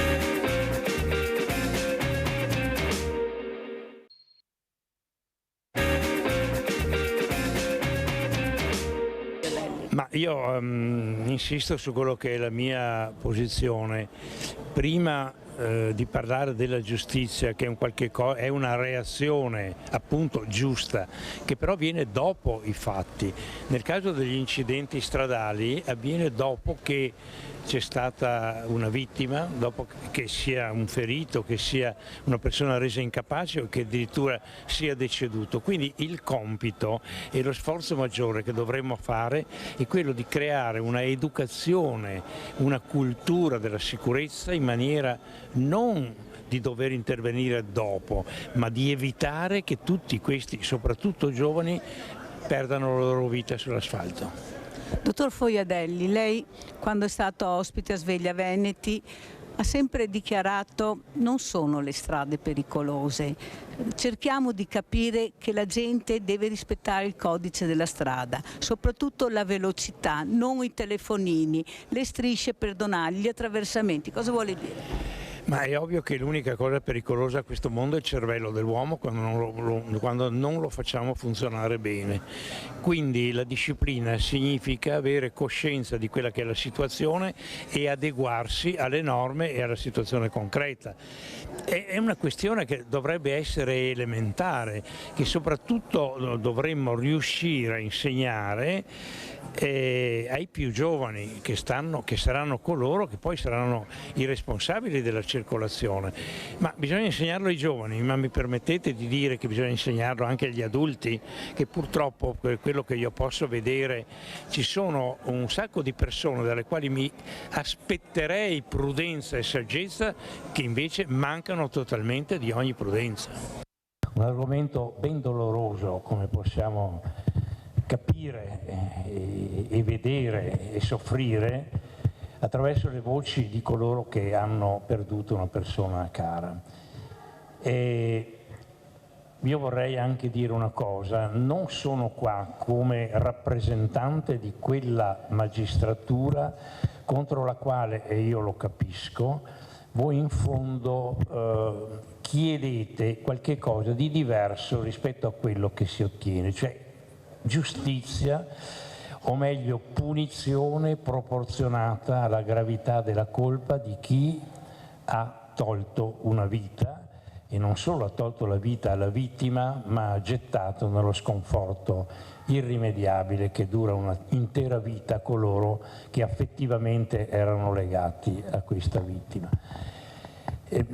Ripeto, non devo fare un atto di difesa, sono anch'io convinto che occorra, e quando si parla di repressione, cioè del momento che viene dopo il fatto, bisogna essere sufficientemente duri, sufficientemente severi, per due motivi. Primo, perché nella coscienza di colui che si è macchiato di un delitto, sia pure colposo, maturi la coscienza del male provocato. E seconda ragione, perché il ricordo, la minaccia di quel castigo deve funzionare come deterrenza nei confronti di coloro che nel momento in cui si accingono alla guida devono sapere che ogni imprudenza, ogni violazione delle norme sulla circolazione può portare ad una tragedia. Questa riflessione deve essere una spinta negativa e quindi un correttivo per la condotta. Però detto questo, e concludo subito, detto questo io vorrei un attimo anche capovolgere la questione, nel senso che dovremmo riuscire non ad occuparci, a invocare giustizia quando la tragedia si è compiuta, perché qualunque sia la pena che noi irroghiamo, non ridaremo più la vita a colui che l'ha persa. Quindi l'impegno, quello più profondo e vero, deve essere quello di fare in modo che prendiamo tutti coscienza, soprattutto coloro che possono essere la causa di una tragedia, che bisogna fare in modo di evitare che questo accada. Il cambiamento, evidentemente non possiamo dire aboliamo la macchina, sarebbe stupido, sappiamo che dobbiamo agire a livello individuale, creando una cultura e una coscienza del rischio che comporta mettersi alla guida. E quando parlo di cultura parlo anche dell'atteggiamento di assuefazione che ormai abbiamo assunto nei confronti di queste tragedie. Il lunedì mattina, lo dicevo prima, quando apriamo il giornale, noi abbiamo un elenco delle vittime che è elevatissimo, ma purtroppo non parlo di coloro che hanno sofferto la tragedia, ma parlo di tutti quelli che sono spettatori, una sorta di assuefazione. Se noi parlassimo di una società che conosce i sacrifici umani, inorridiremmo, ma noi stiamo assistendo ad dei sacrifici umani offerti a questo altare che è non la macchina in sé, ma che questa incoscienza che occupa e che è diventata la vera tragedia. Quindi è su quello che dobbiamo soprattutto impegnarci, ma questo esige una concordia e un lavoro che coinvolga tutti, scuola, famiglia, enti, eccetera, forze di polizia, eccetera. Questo filmato che abbiamo appena visto, io lo trovo fatto benissimo, ma non solo noi dovremmo vederlo, io addirittura renderei obbligatoria l'entrata e l'uscita di ogni discoteca, perché occorre continuamente rammentare a coloro che detengono e non se ne rendono conto in mano, potenzialmente tengono in mano la vita altrui, che occorre riflettere quando ci mettiamo alla guida. E saluto i miei graditi ospiti, abbiamo in presenza Andrea Dan, Presidente Associazione Emanuela Sicurezza Stradale, grazie Dan di essere con noi, saluto anche Gigi Pirollo, copilota ACI Sport Club, grazie Gigi Pirollo di essere qui, che era presente anche lui, a mio avviso ha parlato benissimo anche Gigi Pirollo, c'è qualcosa che non funziona, allora partirei proprio da Gigi Pirollo che era là, era presente, c'erano queste mamme disperate perché per la perdita di un figlio è una cosa, con Dan poi ne parleremo, che non si rimarginerà mai, ma soprattutto questa giustizia che non decolla, non c'è niente da fare. Allora Gigi Pirollo, come commenta le parole che che lei ha risentito del già procuratore Foiadelli che era presente, sono parole che veramente fanno riflettere. Lui si confrontava, diceva veramente in maniera incredibile con queste persone, con queste famiglie, con queste mamme e con queste veramente persone che non si rendono conto che la guida è una cosa seria. Ecco, deve essere una cosa seria, approfondita, non puoi fare il fai da te o essere superficiale alla guida. Prego Gigi Pirollo. Allora, ciao a tutti. Allora, il discorso di Foiadelli è stato perfetto, però io volevo aggiungere, come avevo aggiunto domenica, che manca educazione, ma educazione non solo stradale, educazione delle persone, perché questi ragazzi purtroppo non sono educati, manca l'educazione da parte della famiglia. Sono tutti strapotenti, fanno di tutto e quando poi montano in macchina pensano di essere immortali, cosa che non esiste. Allora, quando io anche l'altro giorno dicevo che mancano le basi, è veritiera, la mia affermazione è veritiera. Perché? Perché mi accorgo, anche ieri ero a Belluno a fare anzi a Pieve di Cadore, a fare un corso con Rotary per quello che avevo già accennato, educazione stradale sui ragazzi, mi accorgo che molti sì, vengono lì, ma poteva essere la stessa cosa andare al bar, perché tanto a loro non ne frega niente. Poi quando li metti in macchina ti accorgi che non sanno guidare. Questa è la problematica grande, è che non sanno guidare. Quindi se tu parti col concetto che bisogna fare una base, come dicevo io, bisogna prenderli da ragazzini, istruire, quindi l'educazione stradale può partire anche a 10 anni, fargli capire, guarda che bisogna stare attenti qua, i cartelli già li fai a 10 anni, volendo, poi li porti avanti. Educazione stradale significa anche non solo sapere i cartelli, ma quando andiamo con le scuole guida, non ce l'ho io con le scuole guida, ma secondo me dovrebbero anche loro cambiare qualcosa, ci fanno fare sempre e solo controlla lo specchietto, metti le cinture, fai la retromarcia, fai questo, fai quello, ma non ci fanno andare su strade dove c'è tanta affluenza di macchine, cioè tangenziali, autostrade. Guardate che ormai si gira quasi sempre su autostrade e tangenziali. Non usano le frecce, nessuno usa le frecce. Tutti che stanno sulla terza corsia invece di stare sulla prima. Non sanno rispettare nulla. Distanze di sicurezza, telefonino sempre in mano. Cioè, ragazzi, ci sono delle cose che sono incredibili. Io che li vedo tutti i giorni, forse più di tutti, mi accorgo che siamo veramente messi male. Succedono gli incidenti, ma è logico, se io vado a 130 invece di stare a 50, 70 metri, 80 metri da quello davanti, sto a 2 metri e col telefonino, è logico che viene il tamponamento. Ma non è solo sui ragazzini, anche sui grandi questo, perché quando giri in macchina hai tante cose che girano per la testa. E quindi quando hai questo problema, perché è un problema quello, cosa fai? Non attaccano il Bluetooth. Attacca il Bluetooth e la telefonata ti arriva. Non hai più il telefonino, usa le cuffie, una cuffietta, non 2. Ma queste cose qui possiamo dirle, ridirle 100, migliaia di volte, ma alla fine vedo che fanno sempre quello che vogliono.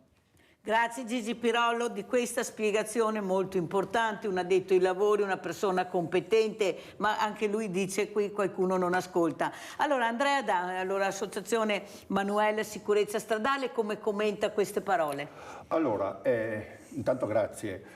Come commento, certo l'educazione e soprattutto anche le cause che si è sempre parlato di incidenti stradali sono dovuti ad abuso d'alcol, dovuti all'abuso del cellulare, dovuti alla grande velocità, ma bisogna anche vedere anche tante cause che non fanno parte di questo. Cioè, ho sentito parlare di educazione ai giovani. Ecco che quello che io vado a vedere negli ultimi 2 anni dopo il Covid abbiamo un aumento vertiginoso di incidenti gravi, mortali, dovuti a immigrati che sono qui in Veneto, che sono qui a Treviso, che hanno avuto la patente facile fatta all'estero, dove all'estero, e non solamente in Europa, ma parlo anche di paesi asiatici, di paesi africani, la fanno con 1-2 guide solamente. Arrivano in Italia, hanno la loro patente anche extracomunitaria dell'Europa e le autoscuole, la motorizzazione civile fanno guidare per un anno intero le nostre infrastrutture con la guida fatta in Albania, fatta in Marocco e poi con un passaggio diretto dell'autoscuola con la patente. Per cui bisognerebbe iniziare a promuovere anche tutte le associazioni, tutti i comitati, i comitati degli immigrati per poter iniziare a sensibilizzare anche loro. Questo è fondamentale. Poi un'altra, anzi colgo l'occasione, dottoressa, se possiamo partire oggi con una nuova battaglia, una nuova iniziativa. Io volevo ricordare che giugno l'anno scorso il comandante dei vigili urbani, il dottor Andrea Gallo qui di Treviso, con il Targa System in solo 12 ore sono stati beccati 10.000 veicoli non revisionati, non assicurati. Quanti veicoli in questi ultimi 8 mesi sono stati sequestrati? Ha fatto solamente una notizia di un veicolo sequestrato a Follina, ma gli altri 9.000 veicoli, se non sono neanche 9.000, fossero anche 3.000, fanno uso ancora delle nostre infrastrutture? Questo è quello che dice Andrea Dam, però quello che spaventa è sentire un addetto ai lavori bravo come Gigi Pirollo, perché questo fa sale nelle macchine per insegnare una guida sicura, non vengono ascoltati, perché giustamente Gigi Pirollo dice: quando esco la mattina vedo che i risultati non arrivano, non si ottengono, qualcuno non ascolta. Ma tutti questi morti, ma vi rendete conto, queste mamme che hanno perso i loro figli, poi le rifarò vedere, ecco il dolore in mano, lei l'ha provato con la perdita di questa figlia, ma una mamma ha detto: finché non capita a loro non andremo da nessuna parte, solo se toccassero con mano questo che è il problema di questo dolore, di questa giustizia che non arriva, di questa persona che non fa addirittura un giorno di carcere, certe volte arresti domiciliari. Ecco, lei cosa dice? Lei che ha provato. Ogni giorno sono 26 anni che manca Manuela, ma ogni mattina il pensiero è la propria figlia. Il mio pensiero anche 10 giorni fa è nei genitori della ragazza Marica, che è mancata in quel punto critico della 28, della Bretella, dove quella io penso che sia il punto più critico a livello nazionale. Ha fatto vari incidenti, ci sono stati vari feriti, ma ha fatto anche varie vittime.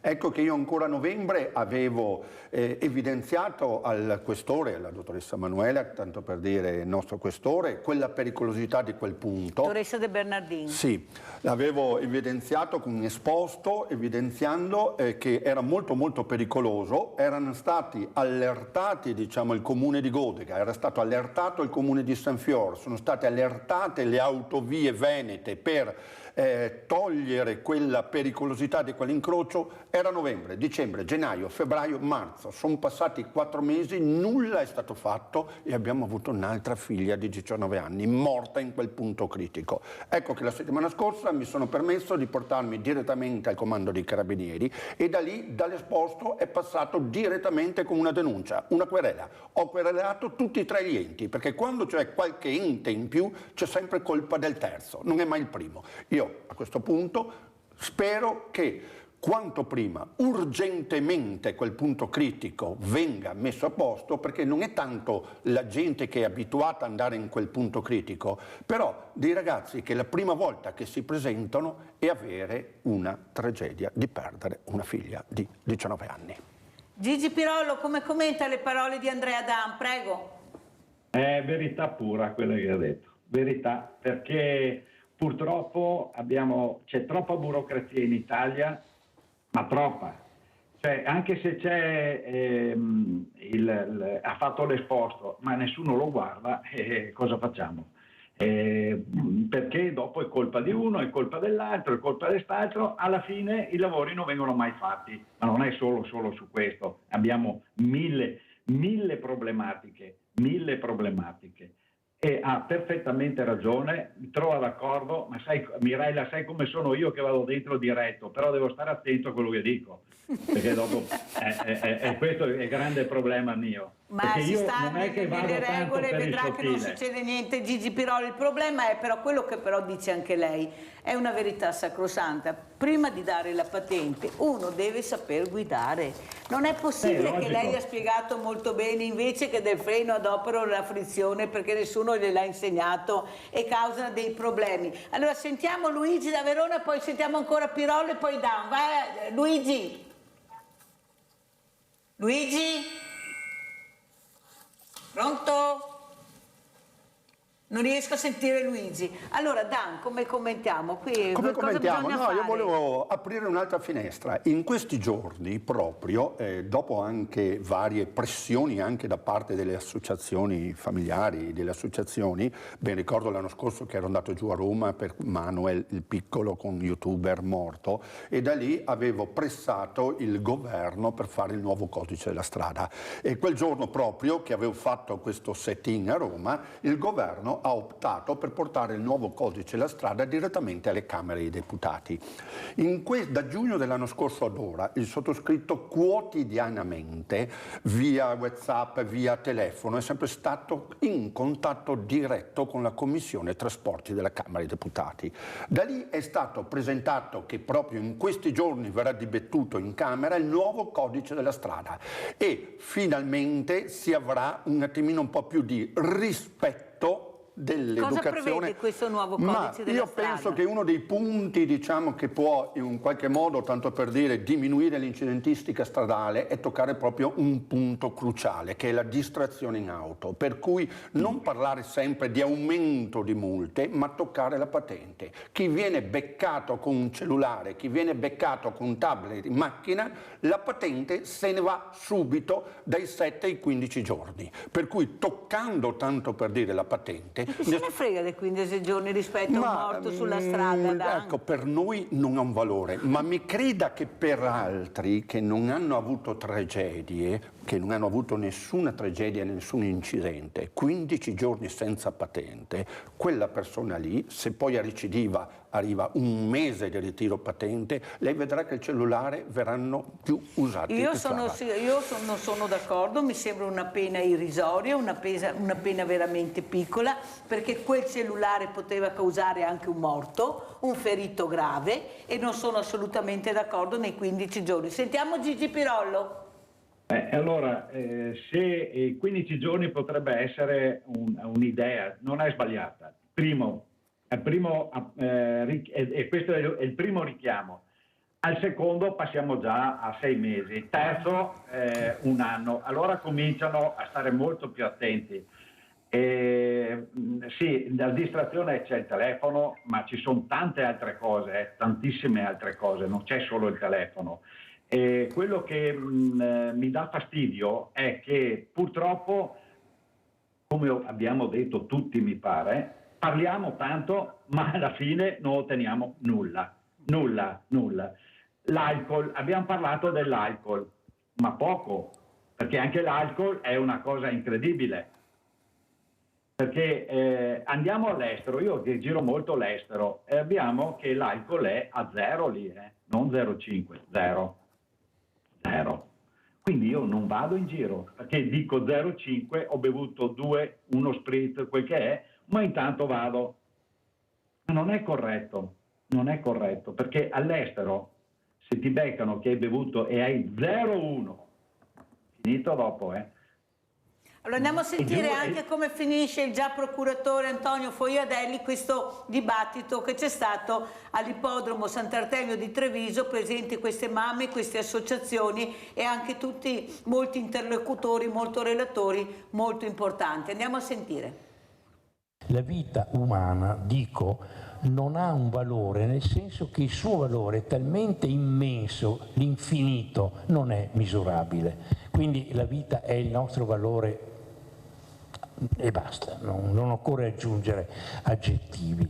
Naturalmente è chiaro, qui stiamo parlando nel campo cinico delle assicurazioni ovviamente, e sul quale io non voglio neanche addentrarmi, perché purtroppo siamo sempre nel momento in cui la tragedia è già avvenuta, e io dico dobbiamo impegnarci tutti quanti noi perché quella tragedia non avvenga. Certo, nel momento però in cui è avvenuta, io dopo tanti anni, no, potete immaginare quanti casi ho dovuto trattare di questo tipo, e mi rendo conto di quanta volte freddezza e, lasciatemi dire, anche disumanità c'è nel trattarli. Una persona che è nello sconforto e nel lutto a volte ha bisogno di sentire che qualcuno partecipa o si fa carico. E invece capisco che il nostro mondo burocratizza anche la morte. E su questo devo, come dire, condivido lo sconcerto. Per quello che mi riguardava ho fatto quello che potevo. In questo momento, dopo tanti anni, però arrivo a mani vuoti perché dico hai avuto successo e dico molto poco. È per questo che bisogna continuare a... Mettiamo in piedi. Aiutatemi. Allora, parole molto importanti, Dan, ma lei si batte da anni, ha cercato anche di coinvolgere le famiglie, i genitori, ha cercato di coinvolgere le istituzioni, perché là poi il nocciolo, vado a Roma, qualcuno mi ascolta, qualcun altro no, però poi la giustizia è quella che è. Queste mamme che sentirà dicono io non ho avuto giustizia, non mi è arrivata neppure una telefonata di perdono, di pentimento, ecco, niente di niente, prego. Sono passati 26 anni e dopo 26 anni neanch'io non ho avuto una telefonata, per cui questo è un qualcosa di... io dico sempre che le associazioni hanno quella forza di poter muovere quel dolore che è proprio silenzioso in casa di migliaia di famiglie che hanno perso una vita umana. Io proporrei, sempre se lei mi accetta, che questo comitato vada sì a coinvolgere, diciamo, queste, ahimè, famiglie, tanto per dire, silenziose, ma che vadano anche a pressare, tanto per dire, tutte le istituzioni. Succede un incidente grave o mortale a Conegliano, ricordiamo anche il ragazzo di 14 anni, tanto per dire, tutti con la quelli moto, che sono morti, ricordiamo anche tutti tanti, quelli, e da lì che questo comitato faccia pressione nei confronti delle giunte comunali, faccia pressione nei confronti degli assessori comunali, faccia pressione nei confronti degli assessori provinciali, faccia pressione nei confronti degli assessori della viabilità.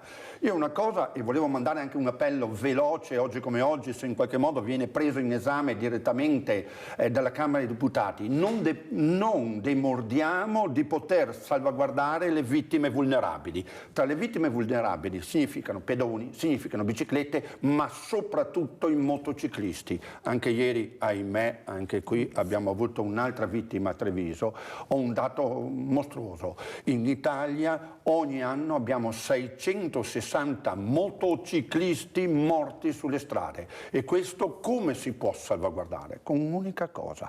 La morte da incidente della moto è dovuto che, avendo il casco, quando abbiamo un urto contro un'auto o una caduta da una strada, con il peso del casco si va a spezzare la spina dorsale. Per cui la prima causa di morte dei motociclisti sono dovuti proprio al peso del casco, perché si pensa che il casco vada a salvaguardare la vita. Ecco che la nostra proposta, e spero che questa settimana ne discutano in Camera, è quella di dare obbligo a tutti i motociclisti di usare l'airbag alle due moto, l'airbag ai motociclisti. Ci sono già in commercio dei giubbini, di giubbotti, lo usano anche nelle piste i motociclisti, e che l'Italia sia promotrice di questa legge di avere l'airbag delle moto poi a livello europeo e diventa a livello mondiale. Io sono convinto che se un motociclista ha come l'auto l'airbag avremo, ahimè, in qualche modo raggiunto e salvato un'altra vita umana.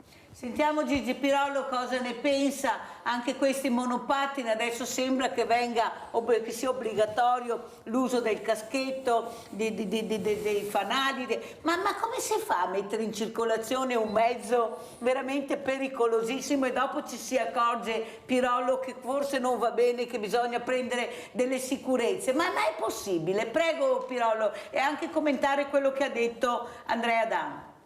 Allora, commento quello di Andrea Dan, ha perfettamente ragione, perché sarebbe correttissimo mettere questo famoso airbag.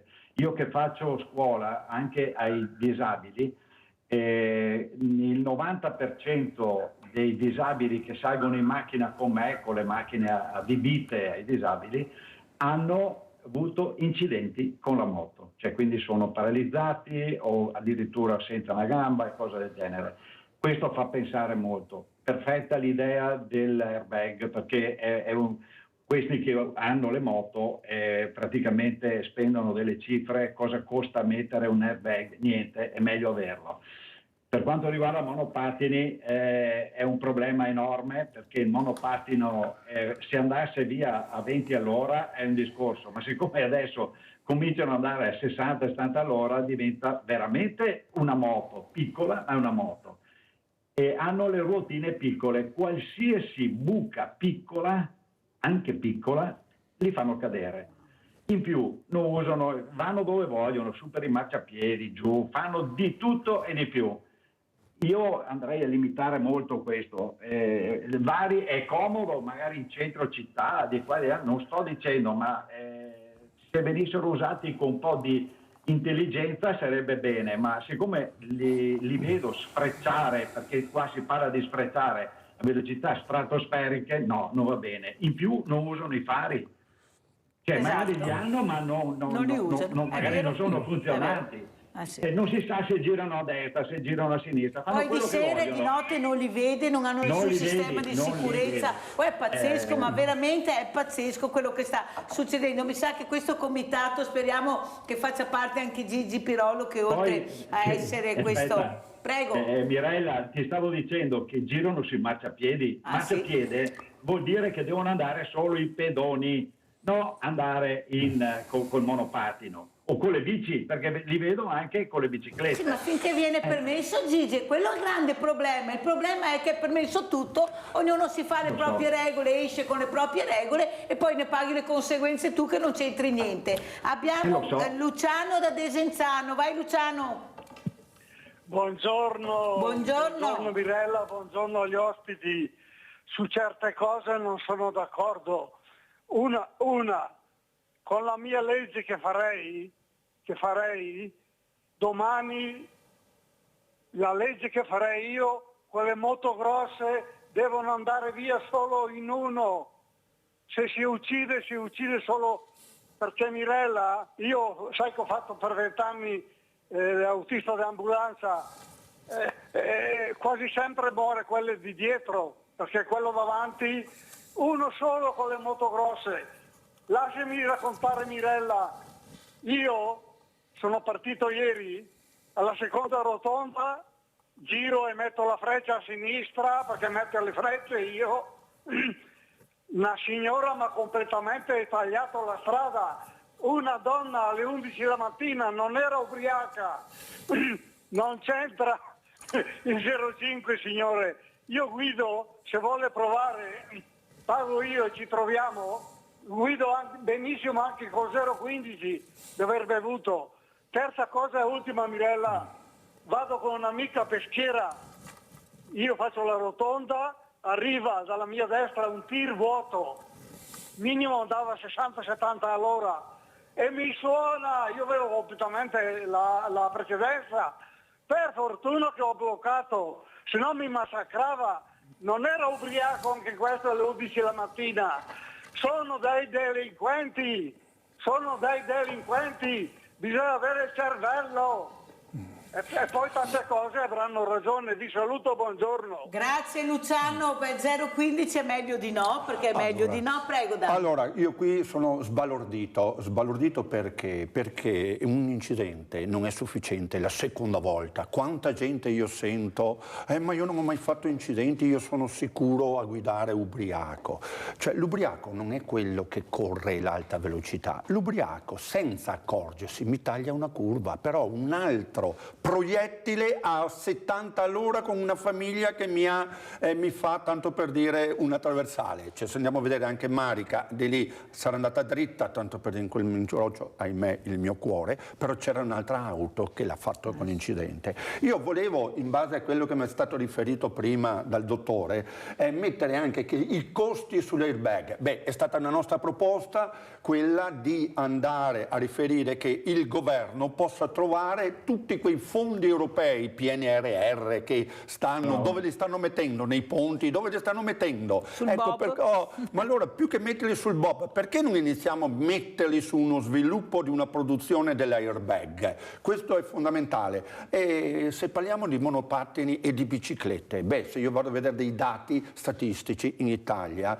ahimè, il monopattino, abbiamo quei 5-6 morti di monopattini, ma ne abbiamo centinaia di morti tra pedoni e biciclette. Io volevo fare anche un'altra provocazione, visto la telefonata di prima.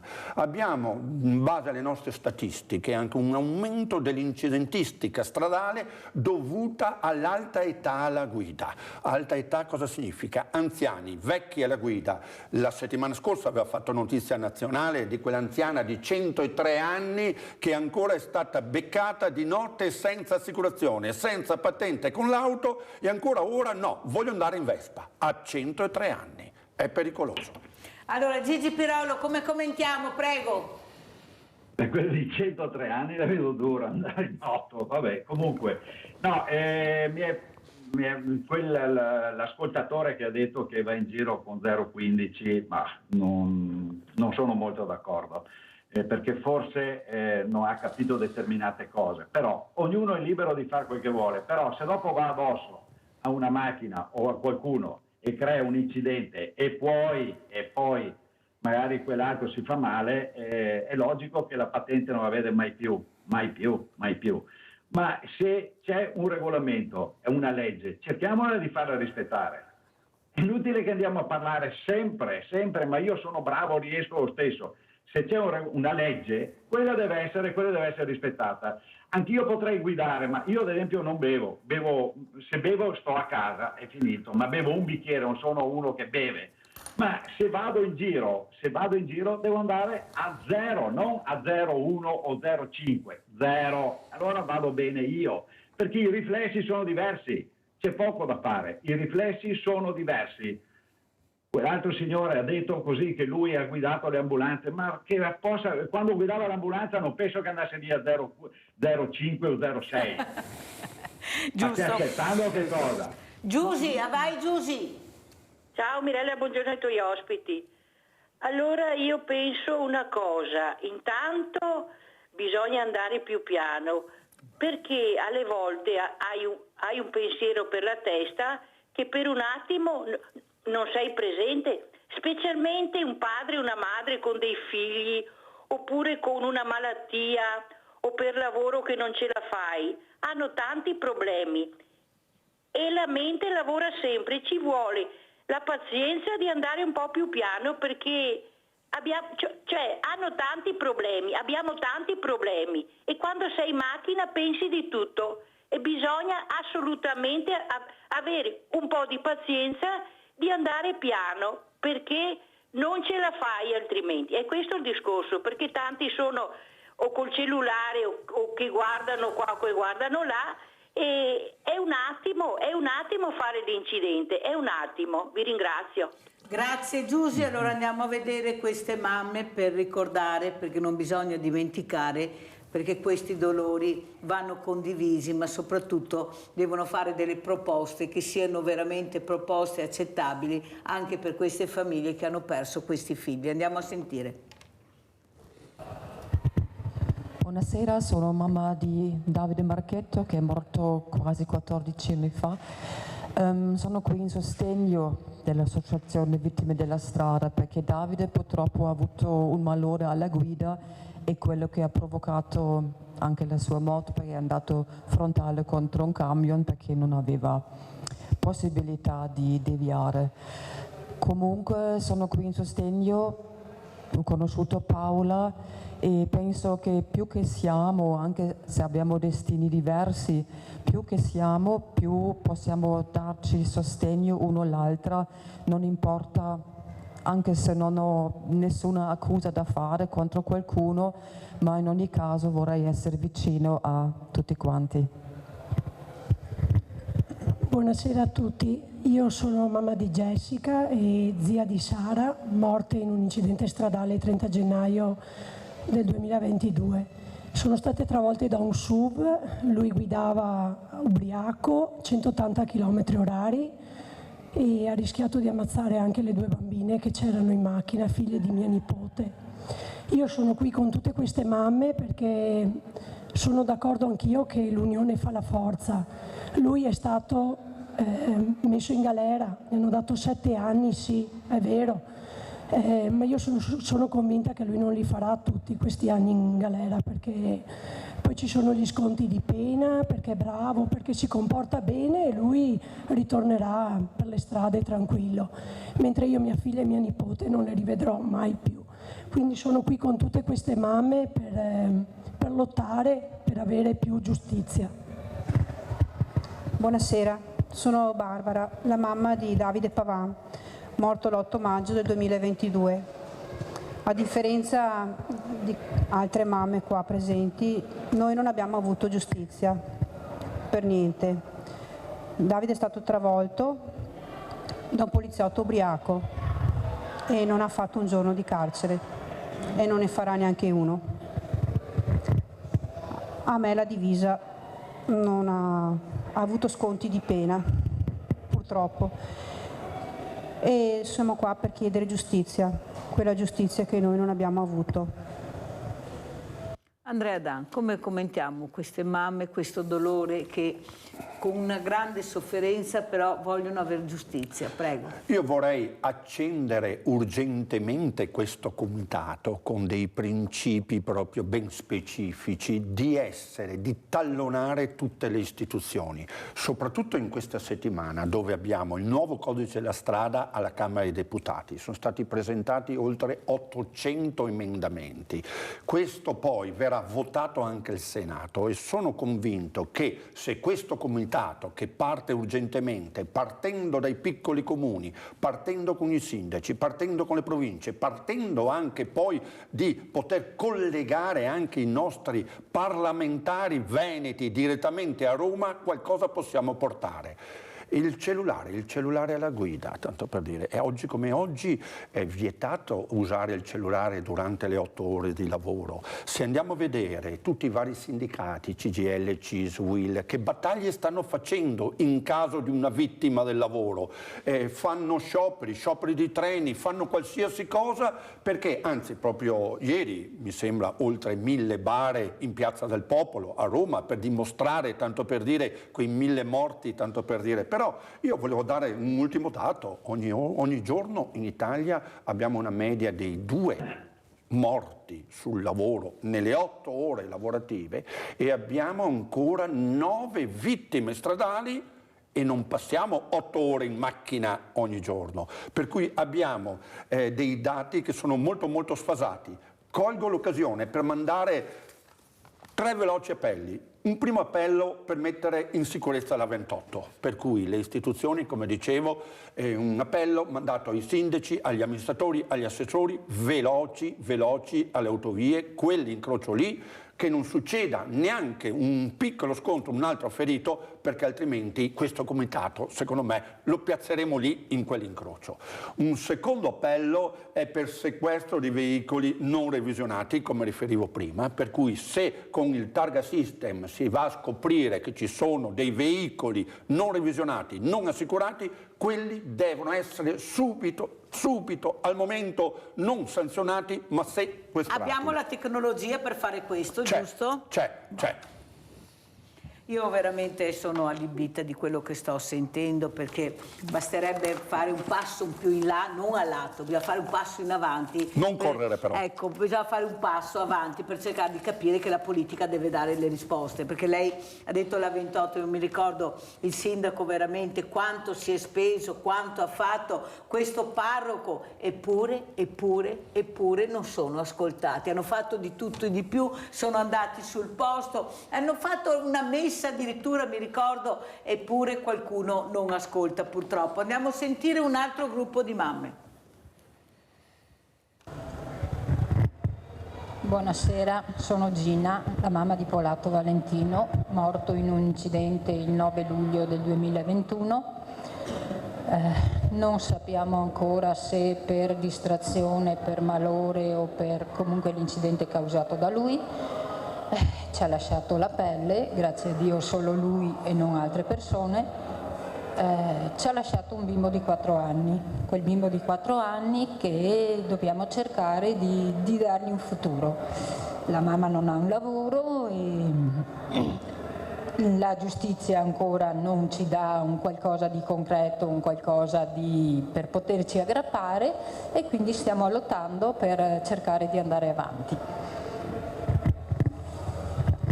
Buonasera a tutti, io non sono una mamma, sono la cognata di Battistino Ferrante, morto sulla strada il 23 maggio del 2017, però rappresento anche la mamma di Ferrante, che è ancora qui con noi, mia sorella che era la moglie, i suoi fratelli, e i miei genitori e insomma tutta la nostra famiglia. Come diceva giustamente Mirella prima, quando una persona ha una cerchia immensa di relazioni, quando va via soffrono tutti.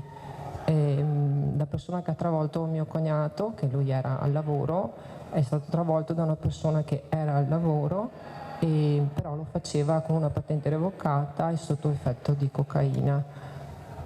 Nonostante queste cose molto gravi, la giustizia non è arrivata, nel senso che sì, è arrivata perché gli hanno dato comunque un'imputazione, sì, una chiusura insomma, del processo con una condanna, però non ha fatto neppure 5 minuti di niente, mentre noi siamo dovuti passare attraverso tribunali e tante cose che ci hanno abbastanza distrutto. La cosa più tremenda è che tutto questo non è servito a niente. Cioè Ferrante, credo come tanti altri, se non tutti, se ne sono andati per niente. Lui aveva l'età che io ho adesso e questo mi fa molto male, quindi io spero che le istituzioni tutte facciano in modo che i nostri cari non siano andati via con violenza, proprio per niente. Grazie, che tutti si prendano le loro responsabilità comunque. Grazie. Gigi Pirollo. Eri presente, hai assistito a questo dolore che non passa mai, ma questa richiesta di giustizia. Prego Gigi. Guarda, non ho parole a sentire, sono stato male già domenica, adesso risentirle con più calma, pesante, pesantissimo. Diceva Andrea, mi pare si chiama quello sì, con te, che bisogna andare piano. No, questo è l'unico momento che bisogna andare forte e veloci per chiudere queste cose qui. Perché ad esempio che la giustizia non dia niente, vorrei vedere se fosse successo al figlio o alla figlia di qualcuno lì, giudici o roba del genere, perché se fosse successo a loro forse le cose cambierebbero. Sono pesanti queste cose qui che dico, però se succede a qualcuno di loro forse allora si muove diversamente. È sbagliato a dirlo, ma è la verità. Io mi trovo in difficoltà a commentare quello che gli incidenti, perché ci sta l'incidente, purtroppo ci può stare, però se sei drogato, cioè droga, questo è l'ultima signora che ha parlato, o alcol, o distratto, o velocità, o mancanza di anche abilità di guida, perché purtroppo, come ti ho detto, abbiamo delle cose incredibili. E cosa vuoi che commenti su queste robe qua? Cioè, ti tolgono la vita di figlio o di un caro tuo, cosa devi dire? Non so più cosa. Io sinceramente non faccio commenti, perché se faccio commenti sarebbero un po' pesantini. L'ho già accennato quello del giudice, perché sono loro che dopo decidono quanti anni sta dentro. Ma come fai a stabilire sta dentro 5, 6, 7, 10 anni? Perché allora tuo figlio vale poco, vale tanto, vale tantissimo? Che cos'è?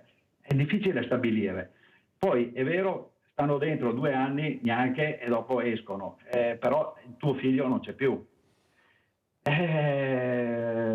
Preferisco non commentare. Sentiamo Andrea Dan, prego Andrea. No, che stiano dentro 2 anni, non ho ricordi che in un omicidio stradale uno si abbia fatto più di 1 mese di galera. Non è veramente vero, perché con i 5 anni di condizionale non fanno dentro. Il mio pensiero ora è che se non viene cambiato urgentemente una legislazione per quanto riguarda la tutela di chi è nella circolazione stradale, torneremo ai vari morti che sono stati negli anni 98-2000.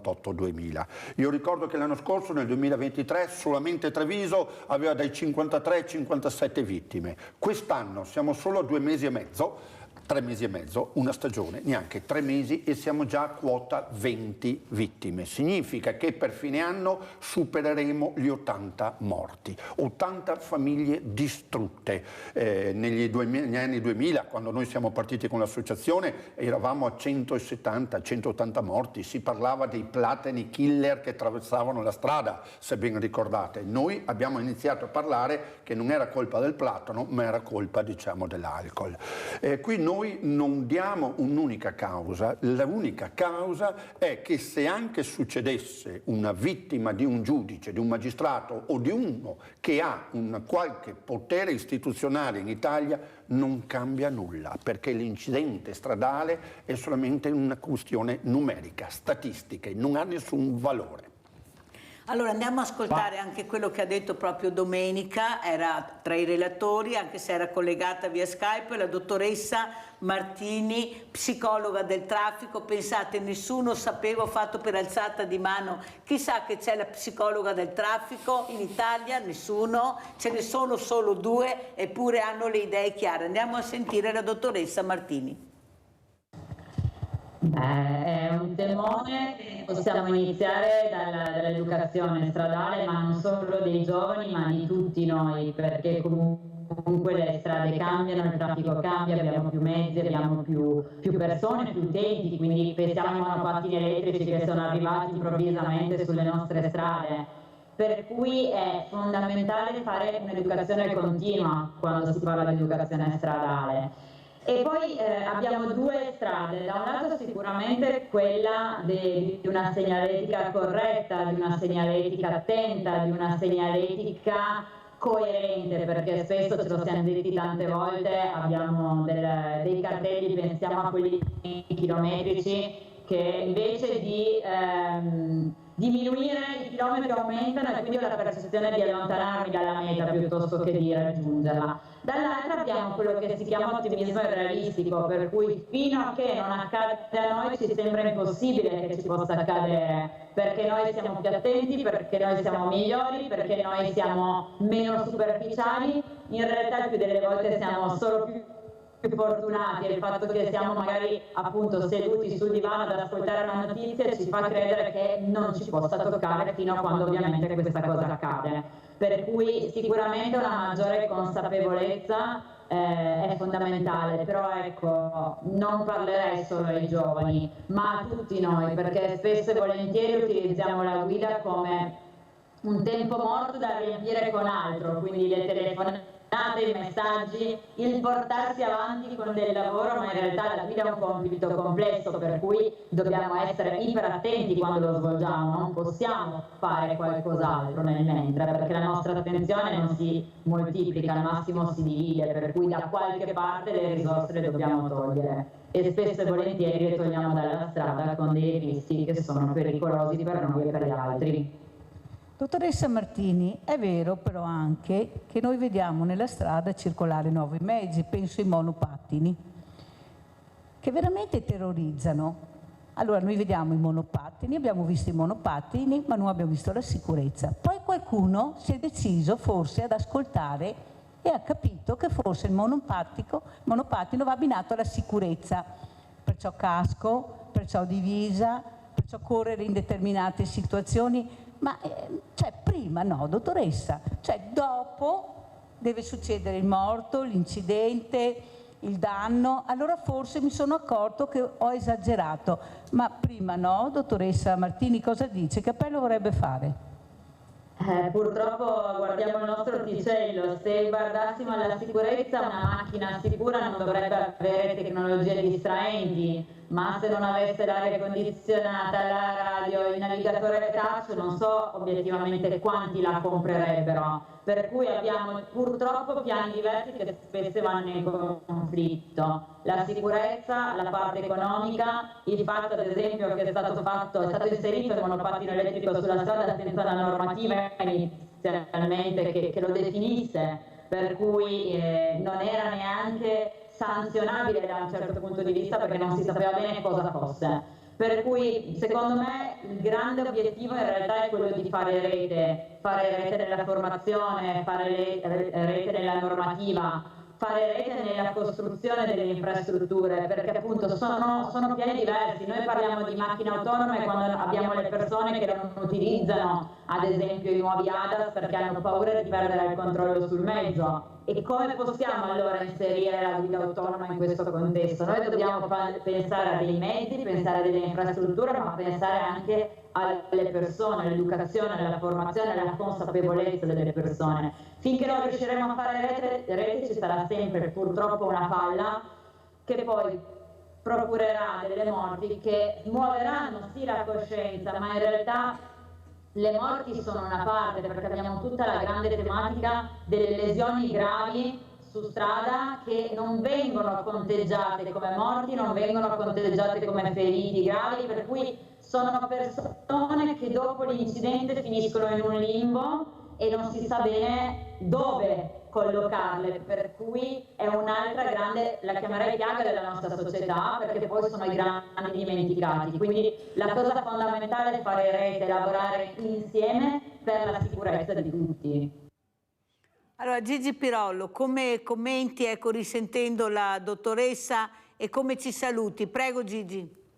Allora, per quanto riguarda quello che ha detto la dottoressa, ha perfettamente ragione, deve esserci collaborazione, ma dobbiamo lavorare tutti su quello che è un discorso di sicurezza in generale, perché ha parlato dei cartelli, ci sono cartelli, quella dei limiti con i cartelli è una roba incredibile, un colpo ai 70, un colpo ai 90, un colpo ai 50, cioè praticamente sei disattento a guardare tutti i cartelli.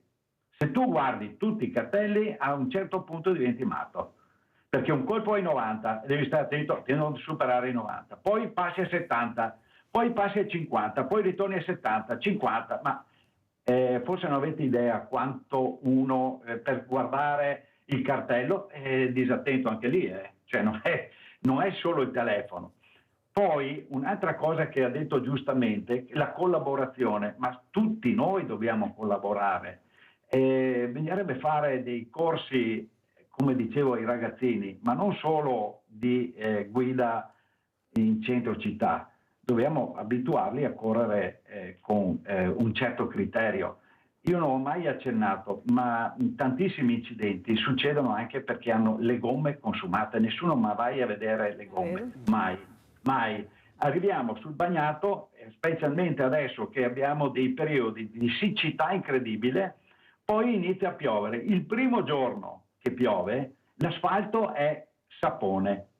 Hai la gomma non perfetta e succede l'incidente.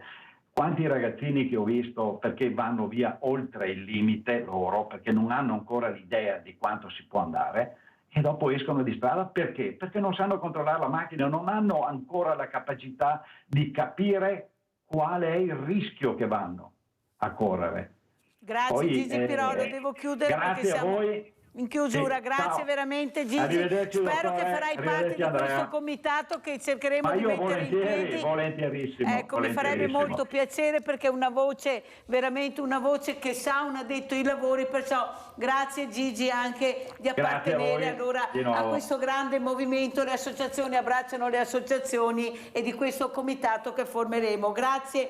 Allora Andrea Dan, come ci saluta? Io vi saluto mandando un ultimo mio pensiero. Iniziamo a creare un precedente giuridico penale anche nei confronti dei proprietari delle nostre strade. In caso succeda un incidente privato in un'azienda, anche se c'è un camion, e la maggior parte, i sindacati, CGIL, CISL lo sanno, che la maggior parte degli incidenti sul lavoro sono dovuti a incidenti sul privato, tanto per dire, perché un muletto, perché un movimento, diciamo, di un mezzo ha provocato l'incidente. Lì abbiamo che il proprietario è indagato, lì abbiamo che il proprietario va a rischiare la propria, diciamo, penale e civile. Iniziamo a creare qui da Treviso un precedente penale che quando succede un incidente stradale, da lì ci sia un concorso di colpa penale anche nei confronti dei proprietari delle nostre infrastrutture. La segnaletica, anzi, un'ultima cosa, quanti soldi vengono acquisiti dai comuni nelle multe? C'è una legge nazionale che darebbe obbligo ai comuni di devolvere il 100% delle multe sulle nostre infrastrutture. Quanti sindaci lo fanno? Grazie, grazie Andrea Dan, Presidente Associazione Emanuele Sicurezza Stradale, grazie ancora Gigi Pirollo, pubblicità.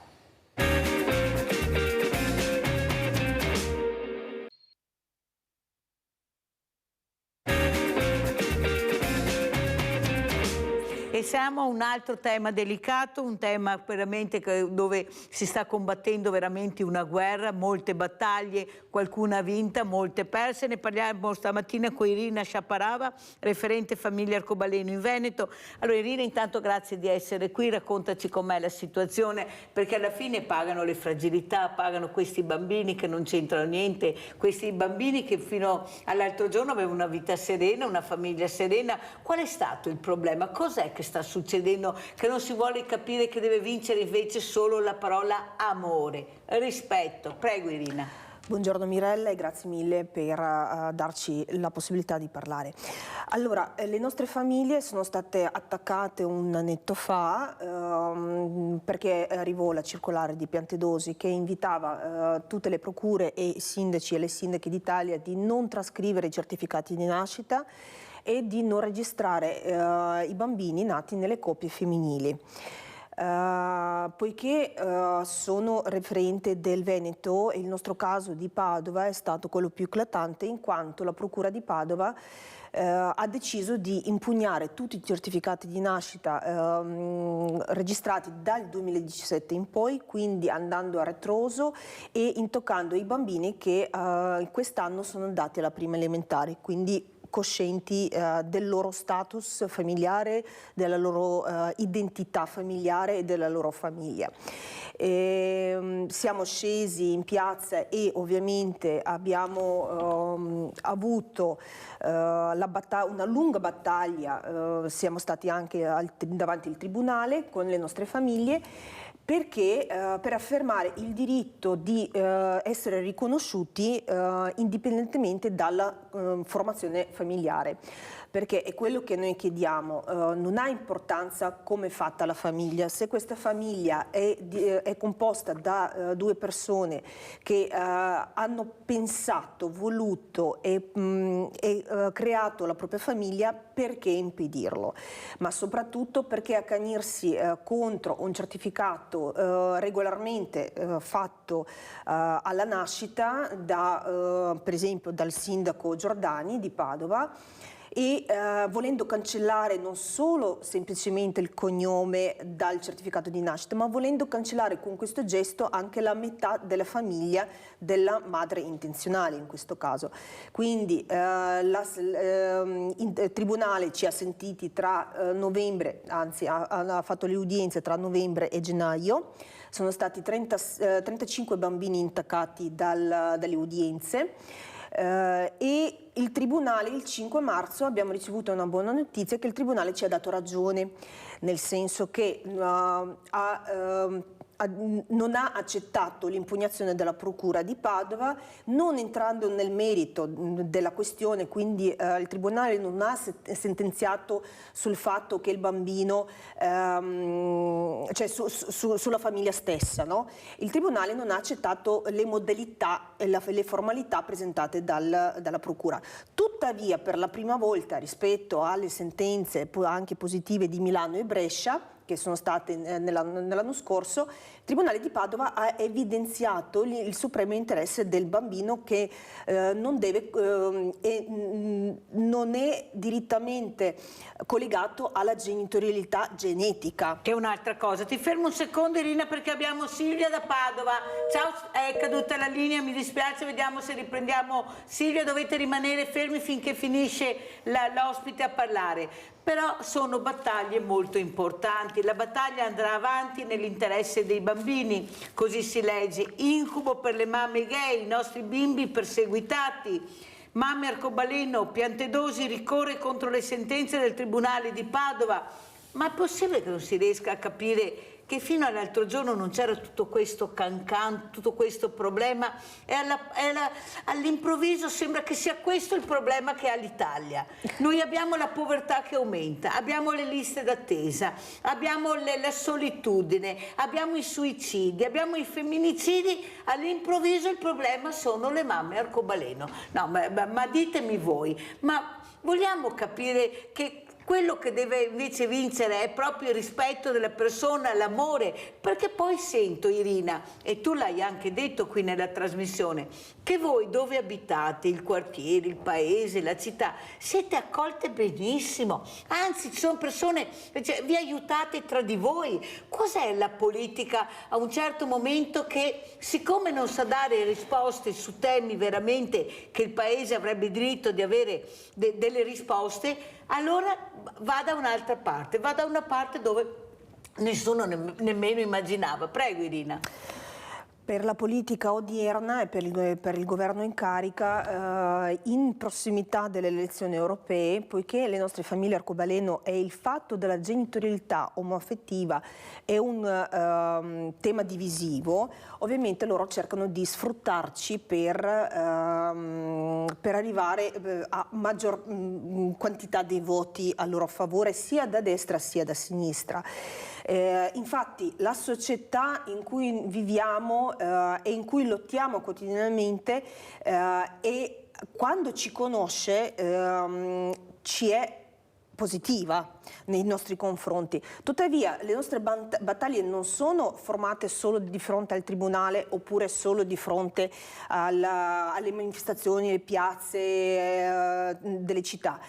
Noi combattiamo ogni santo giorno perché i nostri bambini vanno negli asili nido anche parrocchiali, i nostri bambini frequentano le ASD, le società sportive, vanno ai compleanni, organizzano compleanni oppure invitano gli altri genitori. E man mano che cresce il bambino, ovviamente noi ogni giorno spieghiamo, diamo le risposte, facciamo vedere che siamo le famiglie come qualsiasi altra famiglia. Abbiamo Sebastiano da Abano, se non mi cade la linea, vai Sebastiano. Buongiorno Cinemerella, a lei, buongiorno. alla sua ospite, buongiorno. Niente, io volevo dire, io intanto non sono contro nessuno, cioè per me l'amore deve essere amore. Quindi un uomo può avere un uomo, una donna deve avere una donna, quello che vuole della vita privata una può fare. Però non sono d'accordo all'adozione dei bambini. Sono quello, me lo considero no. Non abbiamo capito, non sei d'accordo Sebastiano? No, io non sono d'accordo soltanto se due donne o due uomini adottano dei bambini. Adozione, dell'adozione. Poi sì, esatto, poi se ognuno si ama un uomo e una donna ama un'altra donna, io non vedo niente di male, ognuno della propria vita fa quello che vuole. Però quello che mi domando io è, per esempio, se io e la mia compagna vogliamo adottare, perché non abbiamo avuto dei bambini, purtroppo, vogliamo adottare dei bambini, diventa una burocrazia incredibile. Ora io dico, ma perché, come mai io con la mia compagna, avendo 2 stipendi, una casa, quindi problemi non avere neanche economici, come mai faccio fatica ad avere magari l'adozione di un bambino e 2 uomini o 2 donne hanno la possibilità? Cioè, questo me lo dovrebbero spiegare. Vedi che non sei stato attento alle trasmissioni oppure non c'eri, perché non possono adottare, Sebastiano, le coppie gay non possono fare l'adozione, non è concesso, non è possibile. Prego Irina, devo andare avanti Sebastiano, se no non ce la faccio. Vai Irina. Infatti, gentilissimo Sebastiano, purtroppo le coppie omoaffettive non possono adottare perché il matrimonio egualitario non esiste in Italia. Infatti l'Italia è l'ultimo paese europeo che non ha ancora un matrimonio egualitario. Perfino Grecia, che è profondamente ortodossa e con il governo di destra recentemente ha dato l'accesso sia al matrimonio egualitario sia all'adozione da parte delle coppie omoaffettive.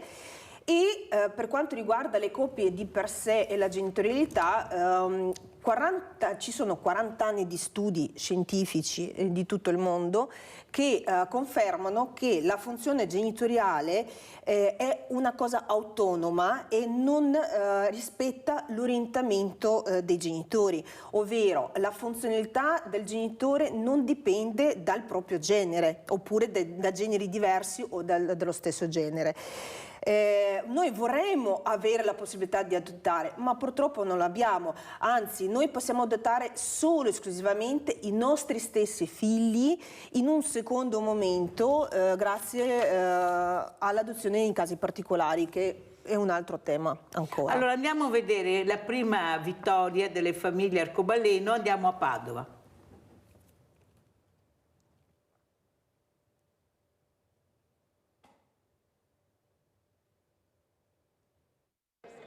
Non ci sarà una mamma principale e una mamma secondaria che viene cancellata, ma ci saranno 2 mamme i cui cognomi resteranno entrambi sulla carta d'identità dei loro figli. È l'effetto della decisione del Tribunale di Padova, che ha dichiarato inammissibili i 33 ricorsi con cui la Procura aveva chiesto di cancellare il doppio cognome sugli atti di nascita dei bambini e bambine registrate all'anagrafe con il cognome della mamma biologica e della cosiddetta mamma intenzionale.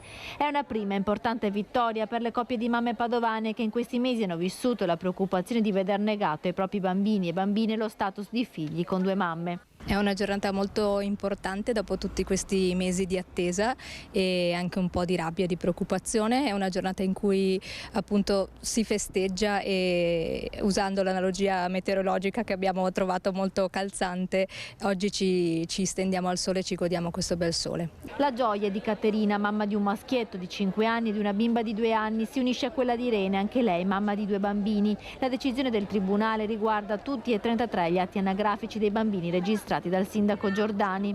Siamo consapevoli che l'iter potrebbe essere ancora molto lungo, ma penso che sia un segnale molto forte e forse ai bimbi, visto che sono ancora piccolini, non racconteremo i dettagli legali giudiziari, ma condivideremo il clima di festa e di serenità, ecco, con loro, perché è la cosa di cui c'è più bisogno per noi mamme, genitori, nonni, parenti tutti e i bambini in primis. Quindi questa sera festeggiamo e viva i sorrisi e le belle notizie. Le motivazioni della decisione del Tribunale sono molto tecniche, ma il cuore della questione è che verrebbe messo a rischio lo status del minore, una tesi sostenuta dalla difesa delle mamme arcobaleno. Quello che chiedeva la Procura non era rettificare degli atti di nascita, ma era cancellare un genitore, e per cancellare un genitore non si può fare un tipo di azione come quella che ha fatto la Procura, ma serve un altro tipo di azione, che è l'azione di Stato, ovvero andare a verificare lo status giuridico del minore. Il Tribunale ha interpretato correttamente, quindi ha ascoltato quella che era la richiesta fatta e ha respinto tutti i ricorsi dichiarandoli inammissibili. Una prima vittoria per le famiglie che ora attendono di conoscere le mosse della Procura, che potrebbe ovviamente decidere di impugnare in appello la decisione del Tribunale, una decisione che potrebbe arrivare anche dal Ministero dell'Interno. Allora, prima di sentire Irina, andiamo a vedere invece cosa è successo a Belluno. Era il 31 gennaio del 2024, questa trascrizione, figlia di 2 mamme. Andiamo a sentire, poi sentiamo di 2 servizi Irina Sciaparava. Se registrano solo col mio nome, potrebbe essere che loro decidono di darle il mio di cognome e che però non è quello che è attuale, non è quello che è adesso, perché lei, la bambina, ha il cognome di mia moglie. Avevamo conosciuto la storia di Sara e di Jessica, sua moglie, al primo Pride di Belluno. Erano arrivate da Vienna, dove vivono, e con la piccola Amelia in braccio in Piazza Duomo avevano raccontato il calvario per poter trascrivere l'atto di nascita della bambina, che oggi ha 15 mesi, nata da fecondazione assistita eterologa e senza ricorso alla gestazione per altri. L'ufficiale di stato civile dell'anagrafe di Belluno ha rigettato nuovamente la domanda, indicando genericamente il contesto normativo lacunoso che ostacolerebbe la trascrizione. Il comune mi ha detto che la trascrizione avverrà parzialmente e adesso abbiamo avuto 15 giorni di tempo per mandare alle nostre, eventualmente, se abbiamo qualcosa da dire, le nostre osservazioni. E noi siamo in una situazione molto insicura, molto incerta. Noi aspettiamo da parecchio tempo, nessuno ci dà una risposta, non la viviamo bene naturalmente, perché ci sono molti aspetti legali che sono aperti. Dovesse capitare qualcosa a Sara, cosa accadrebbe in Italia alla bambina? Se la coppia si separasse, cosa potrebbe avvenire? L'ufficiale di stato civile deve trascrivere l'atto, a meno che non ci sia un motivo contrario all'ordine pubblico, e questo non c'è.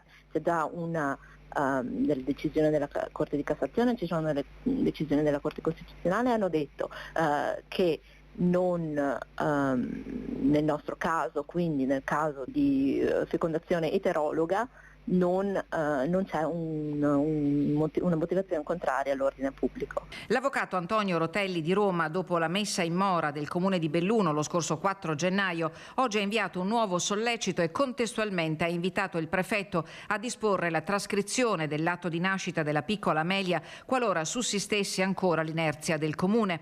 La mancata adozione di un provvedimento conclusivo, stigmatizza il legale, costringerà a presentare anche un esposto in procura, visto che l'irragionevole tempo trascorso dalla presentazione dell'istanza nel settembre del 2022 costituisce una responsabilità omissiva gravissima. Abbiamo in linea Vladimiro da Rovigo. Ciao Vladimiro. Ciao Mirella, grazie, buongiorno anche all'ospite. No, intanto bisogna fare una battuta, no, che un bambino ha 2 mamme, comunque potrebbe essere positivo un aspetto, no, che se una delle 2 mamme ha il latte un po' più leggero dell'altra, il bambino può scegliere tra mangiare il latte intero o latte parzialmente scremato. È una battuta, no?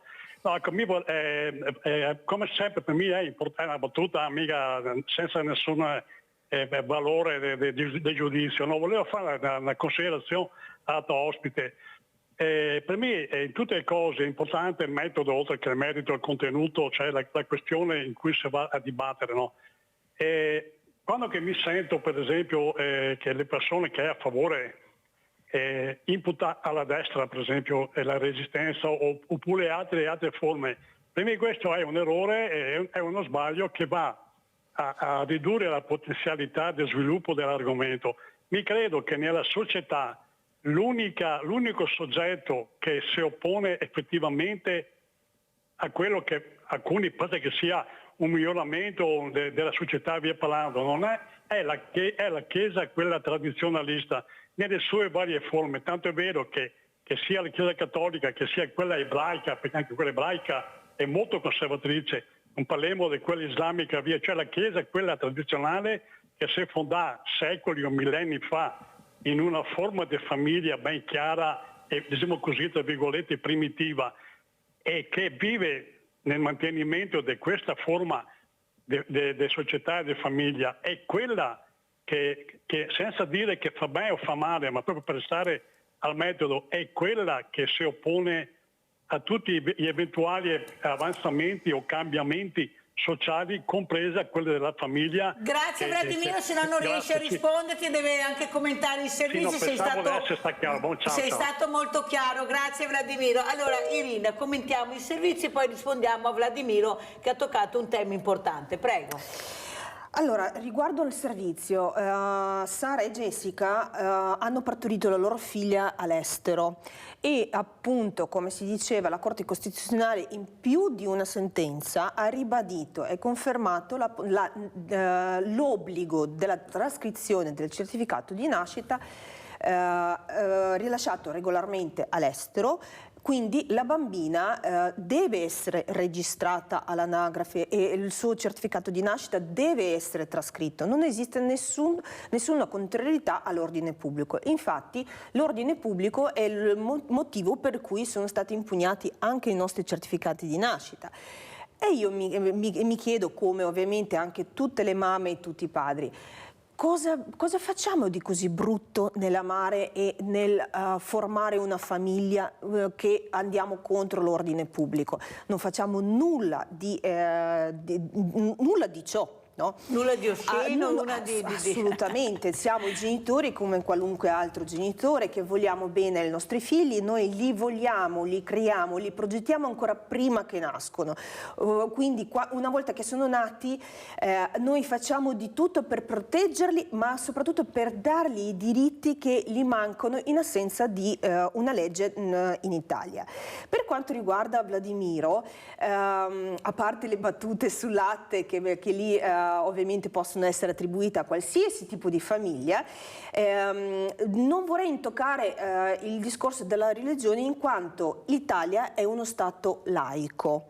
Quindi in quanto laico, almeno il governo è laico ed il tutto connesso, quindi le nostre battaglie si basano, noi conosciamo benissimo tutti i pro e contro di appunto non solo della destra e sinistra ma anche della religione, però le nostre battaglie sono i diritti civili, quindi noi non chiediamo di togliere a qualcuno un diritto per avere i nostri, noi semplicemente chiediamo di aggiungere e allargare i diritti ai bambini che sono già nati, che sono già presenti nelle nostre vite. Ma io ho sentito anche delle interviste che finalmente sono state fatte non più alle mamme, ma ai loro figli, alle loro figlie, e devo dire la verità che sono rimasta sconcertata dalla bellezza dell'esposizione dei loro racconti e del loro vissuto. Sono veramente dei bambini, dei ragazzi che sono felici, che sono rispettosi, che sono anche accompagnati nella conoscenza di quello che sono, della famiglia che hanno. Questo che forse qualcuno non sa, ma soprattutto l'accettazione da parte della persona che poi vive in un contesto, in una società, vive in una comunità. È questo che non riesco a capire, perché la politica è andata a sbattere contro un corpo contundente che siete voi, ma che siete molto forti anche, perché siete convinte che veramente prima o poi la guerra la vincerete. Irina. Guardi, oggi sono 19 anni che esiste la nostra associazione. Proprio il 21 marzo 2005 è stata fondata. Giorno di primavera? Esatto, il primo giorno di primavera nacque l'associazione Famiglia Arcobaleno. Quindi, come giustamente detto, i nostri figli, abbiamo già più di 10 bambini dell'associazione che sono diventati maggiorenni e finalmente hanno potuto esprimersi liberamente e raccontare la loro.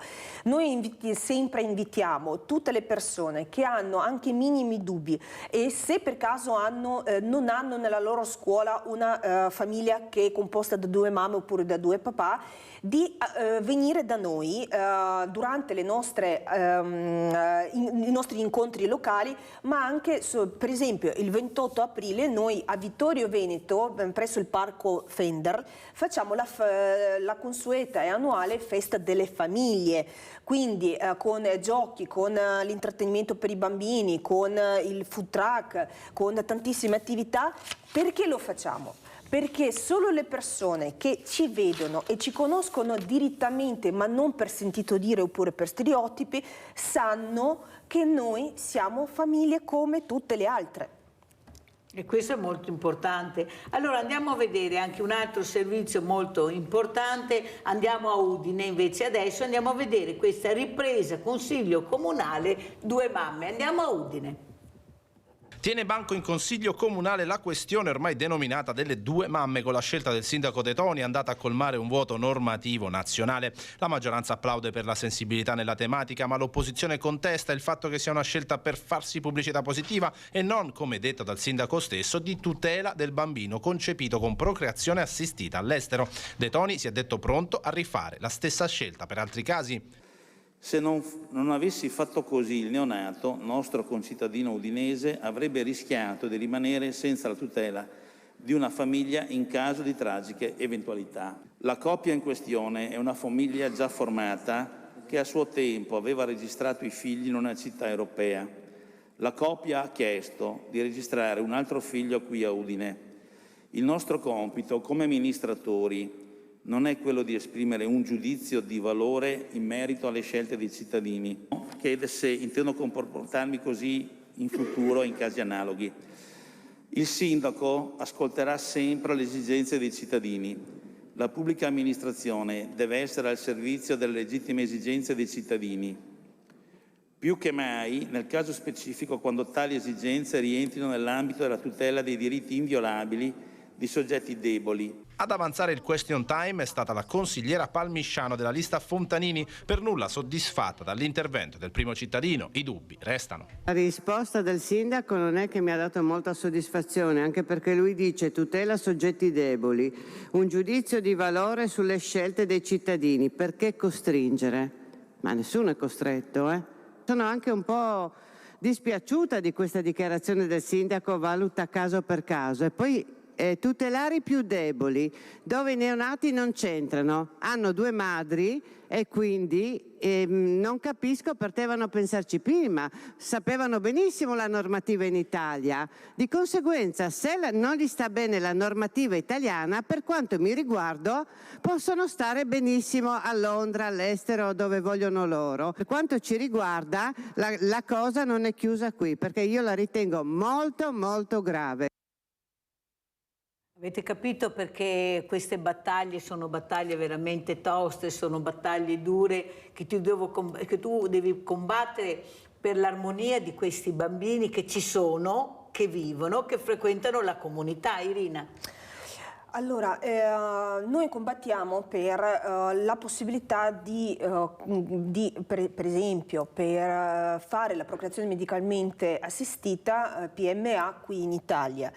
Tanti sanno che possono essere contrari oppure favorevoli alle nostre famiglie, però non tanti sanno che anche le donne single non possono assolutamente procreare in Italia se non hanno una coppia. Infatti la PMA è consentita solo alle coppie stabili. Spieghiamo cos'è la PMA, Irina. Procreazione medicalmente assistita, appunto, sono le tecniche che permettono di diventare genitori nel caso di sterilità, di problemi di fertilità, oppure per due donne, perché ovviamente serve il patrimonio genetico per procreare un bambino. Quindi le donne single, le coppie che non possono procreare in Italia, come tantissime coppie etero che vanno all'estero per la gestazione per altri, noi siamo tutti obbligati di recarsi all'estero per poi rientrare in Italia con la gravidanza oppure con il figlio appena nato o la figlia. Questa cosa è un'altra discriminazione verso anche le donne, soprattutto, perché per quale motivo io che non ho una coppia per un X motivi, però desidero fortemente essere genitore, non lo posso fare. Quindi non posso fare né procreare in Italia né fare l'adozione, perché anche questo è vietato. Anzi, l'adozione tra l'altro è concessa solo alle coppie sposate. Non basta più, come nel PMA, essere semplicemente una coppia stabile, ma devi essere anche sposato. Irina, mi viene una domanda da farti prima di chiudere, perché ormai sono proprio in chiusura. Ma alla legge interessa di più il bene di queste creature, perché anche l'adozione è una tragedia, oppure c'è un qualcosa che mi fa molto pensare? Mi fa pensare, ad esempio, a questi organi, a questi bambini scomparsi che abbiamo sentito, a questo veramente squallido, usare queste creature per altri fini che non se ne parla, che nessuno sa, eppure la presidente di Penelope ha fatto dei numeri pazzeschi di bambini veramente scomparsi. C'è qualcosa che non torna, qualcosa che non ci dicono, qualcosa che l'opinione pubblica non sa e l'unico obiettivo è di mettere gli uni contro gli altri. L'hanno fatto con la povertà e adesso stanno cercando di farlo anche con i bambini, con questa realtà che viviamo nel 2024 che dovrebbe essere accettata. Prego Irina. Per quanto riguarda la legge, essa, anzi la Corte Costituzionale parla chiaro. Anche Augusto Barbera, il presidente della Corte Costituzionale, pochi giorni fa ha affermato, anzi ha ammonito il legislatore relativamente alla condizione anagrafica delle nostre coppie. Cioè già nel 2021 la Corte Costituzionale con la sentenza 32 e 33 ha invitato caldamente il legislatore di predisporre una legge che riconosca i bambini alla nascita nelle coppie omogenitoriali e non è mai stato fatto. Quindi le leggi sono al nostro favore, tutta l'Europa è al nostro favore, tutta l'Europa riconosce i bambini nati all'estero dalla gestazione per altri.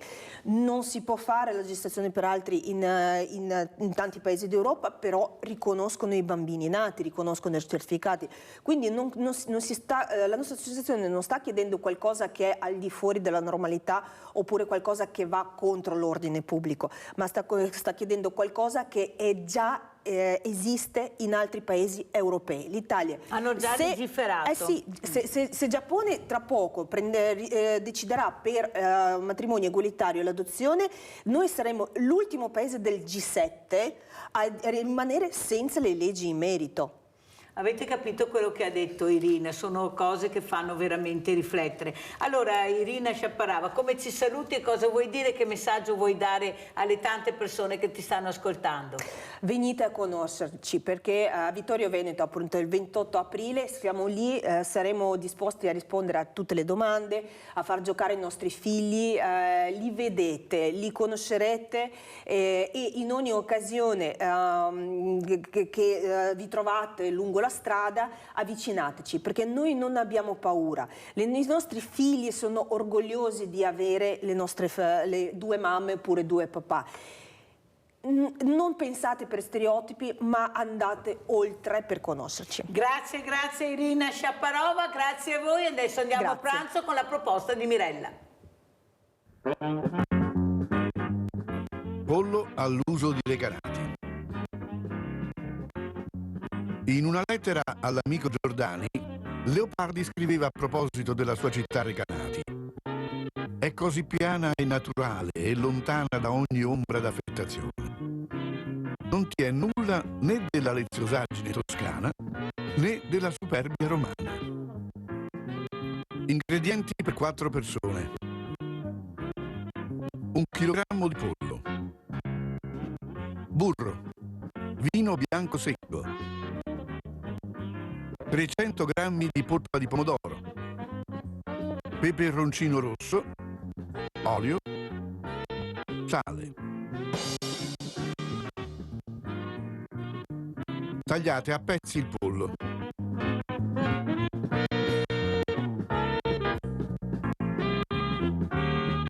Mettete in una padella qualche cucchiaiata di olio e una noce di burro e in questi grassi fate rosolare.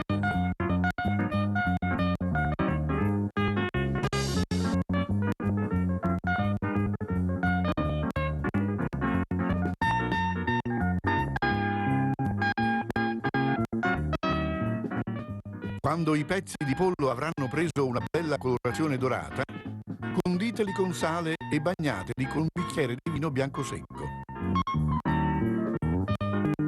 Lasciate evaporare il vino e aggiungete nella padella la polpa di pomodoro.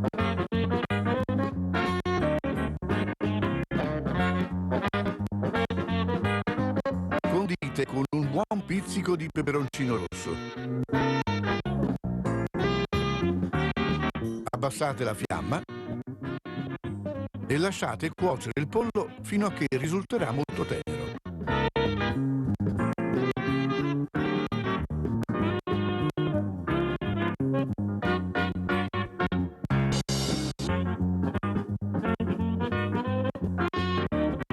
Mettetelo subito nel piatto di servizio. Ricopritelo con la salsetta di cottura e servitelo in tavola caldo. E buon appetito!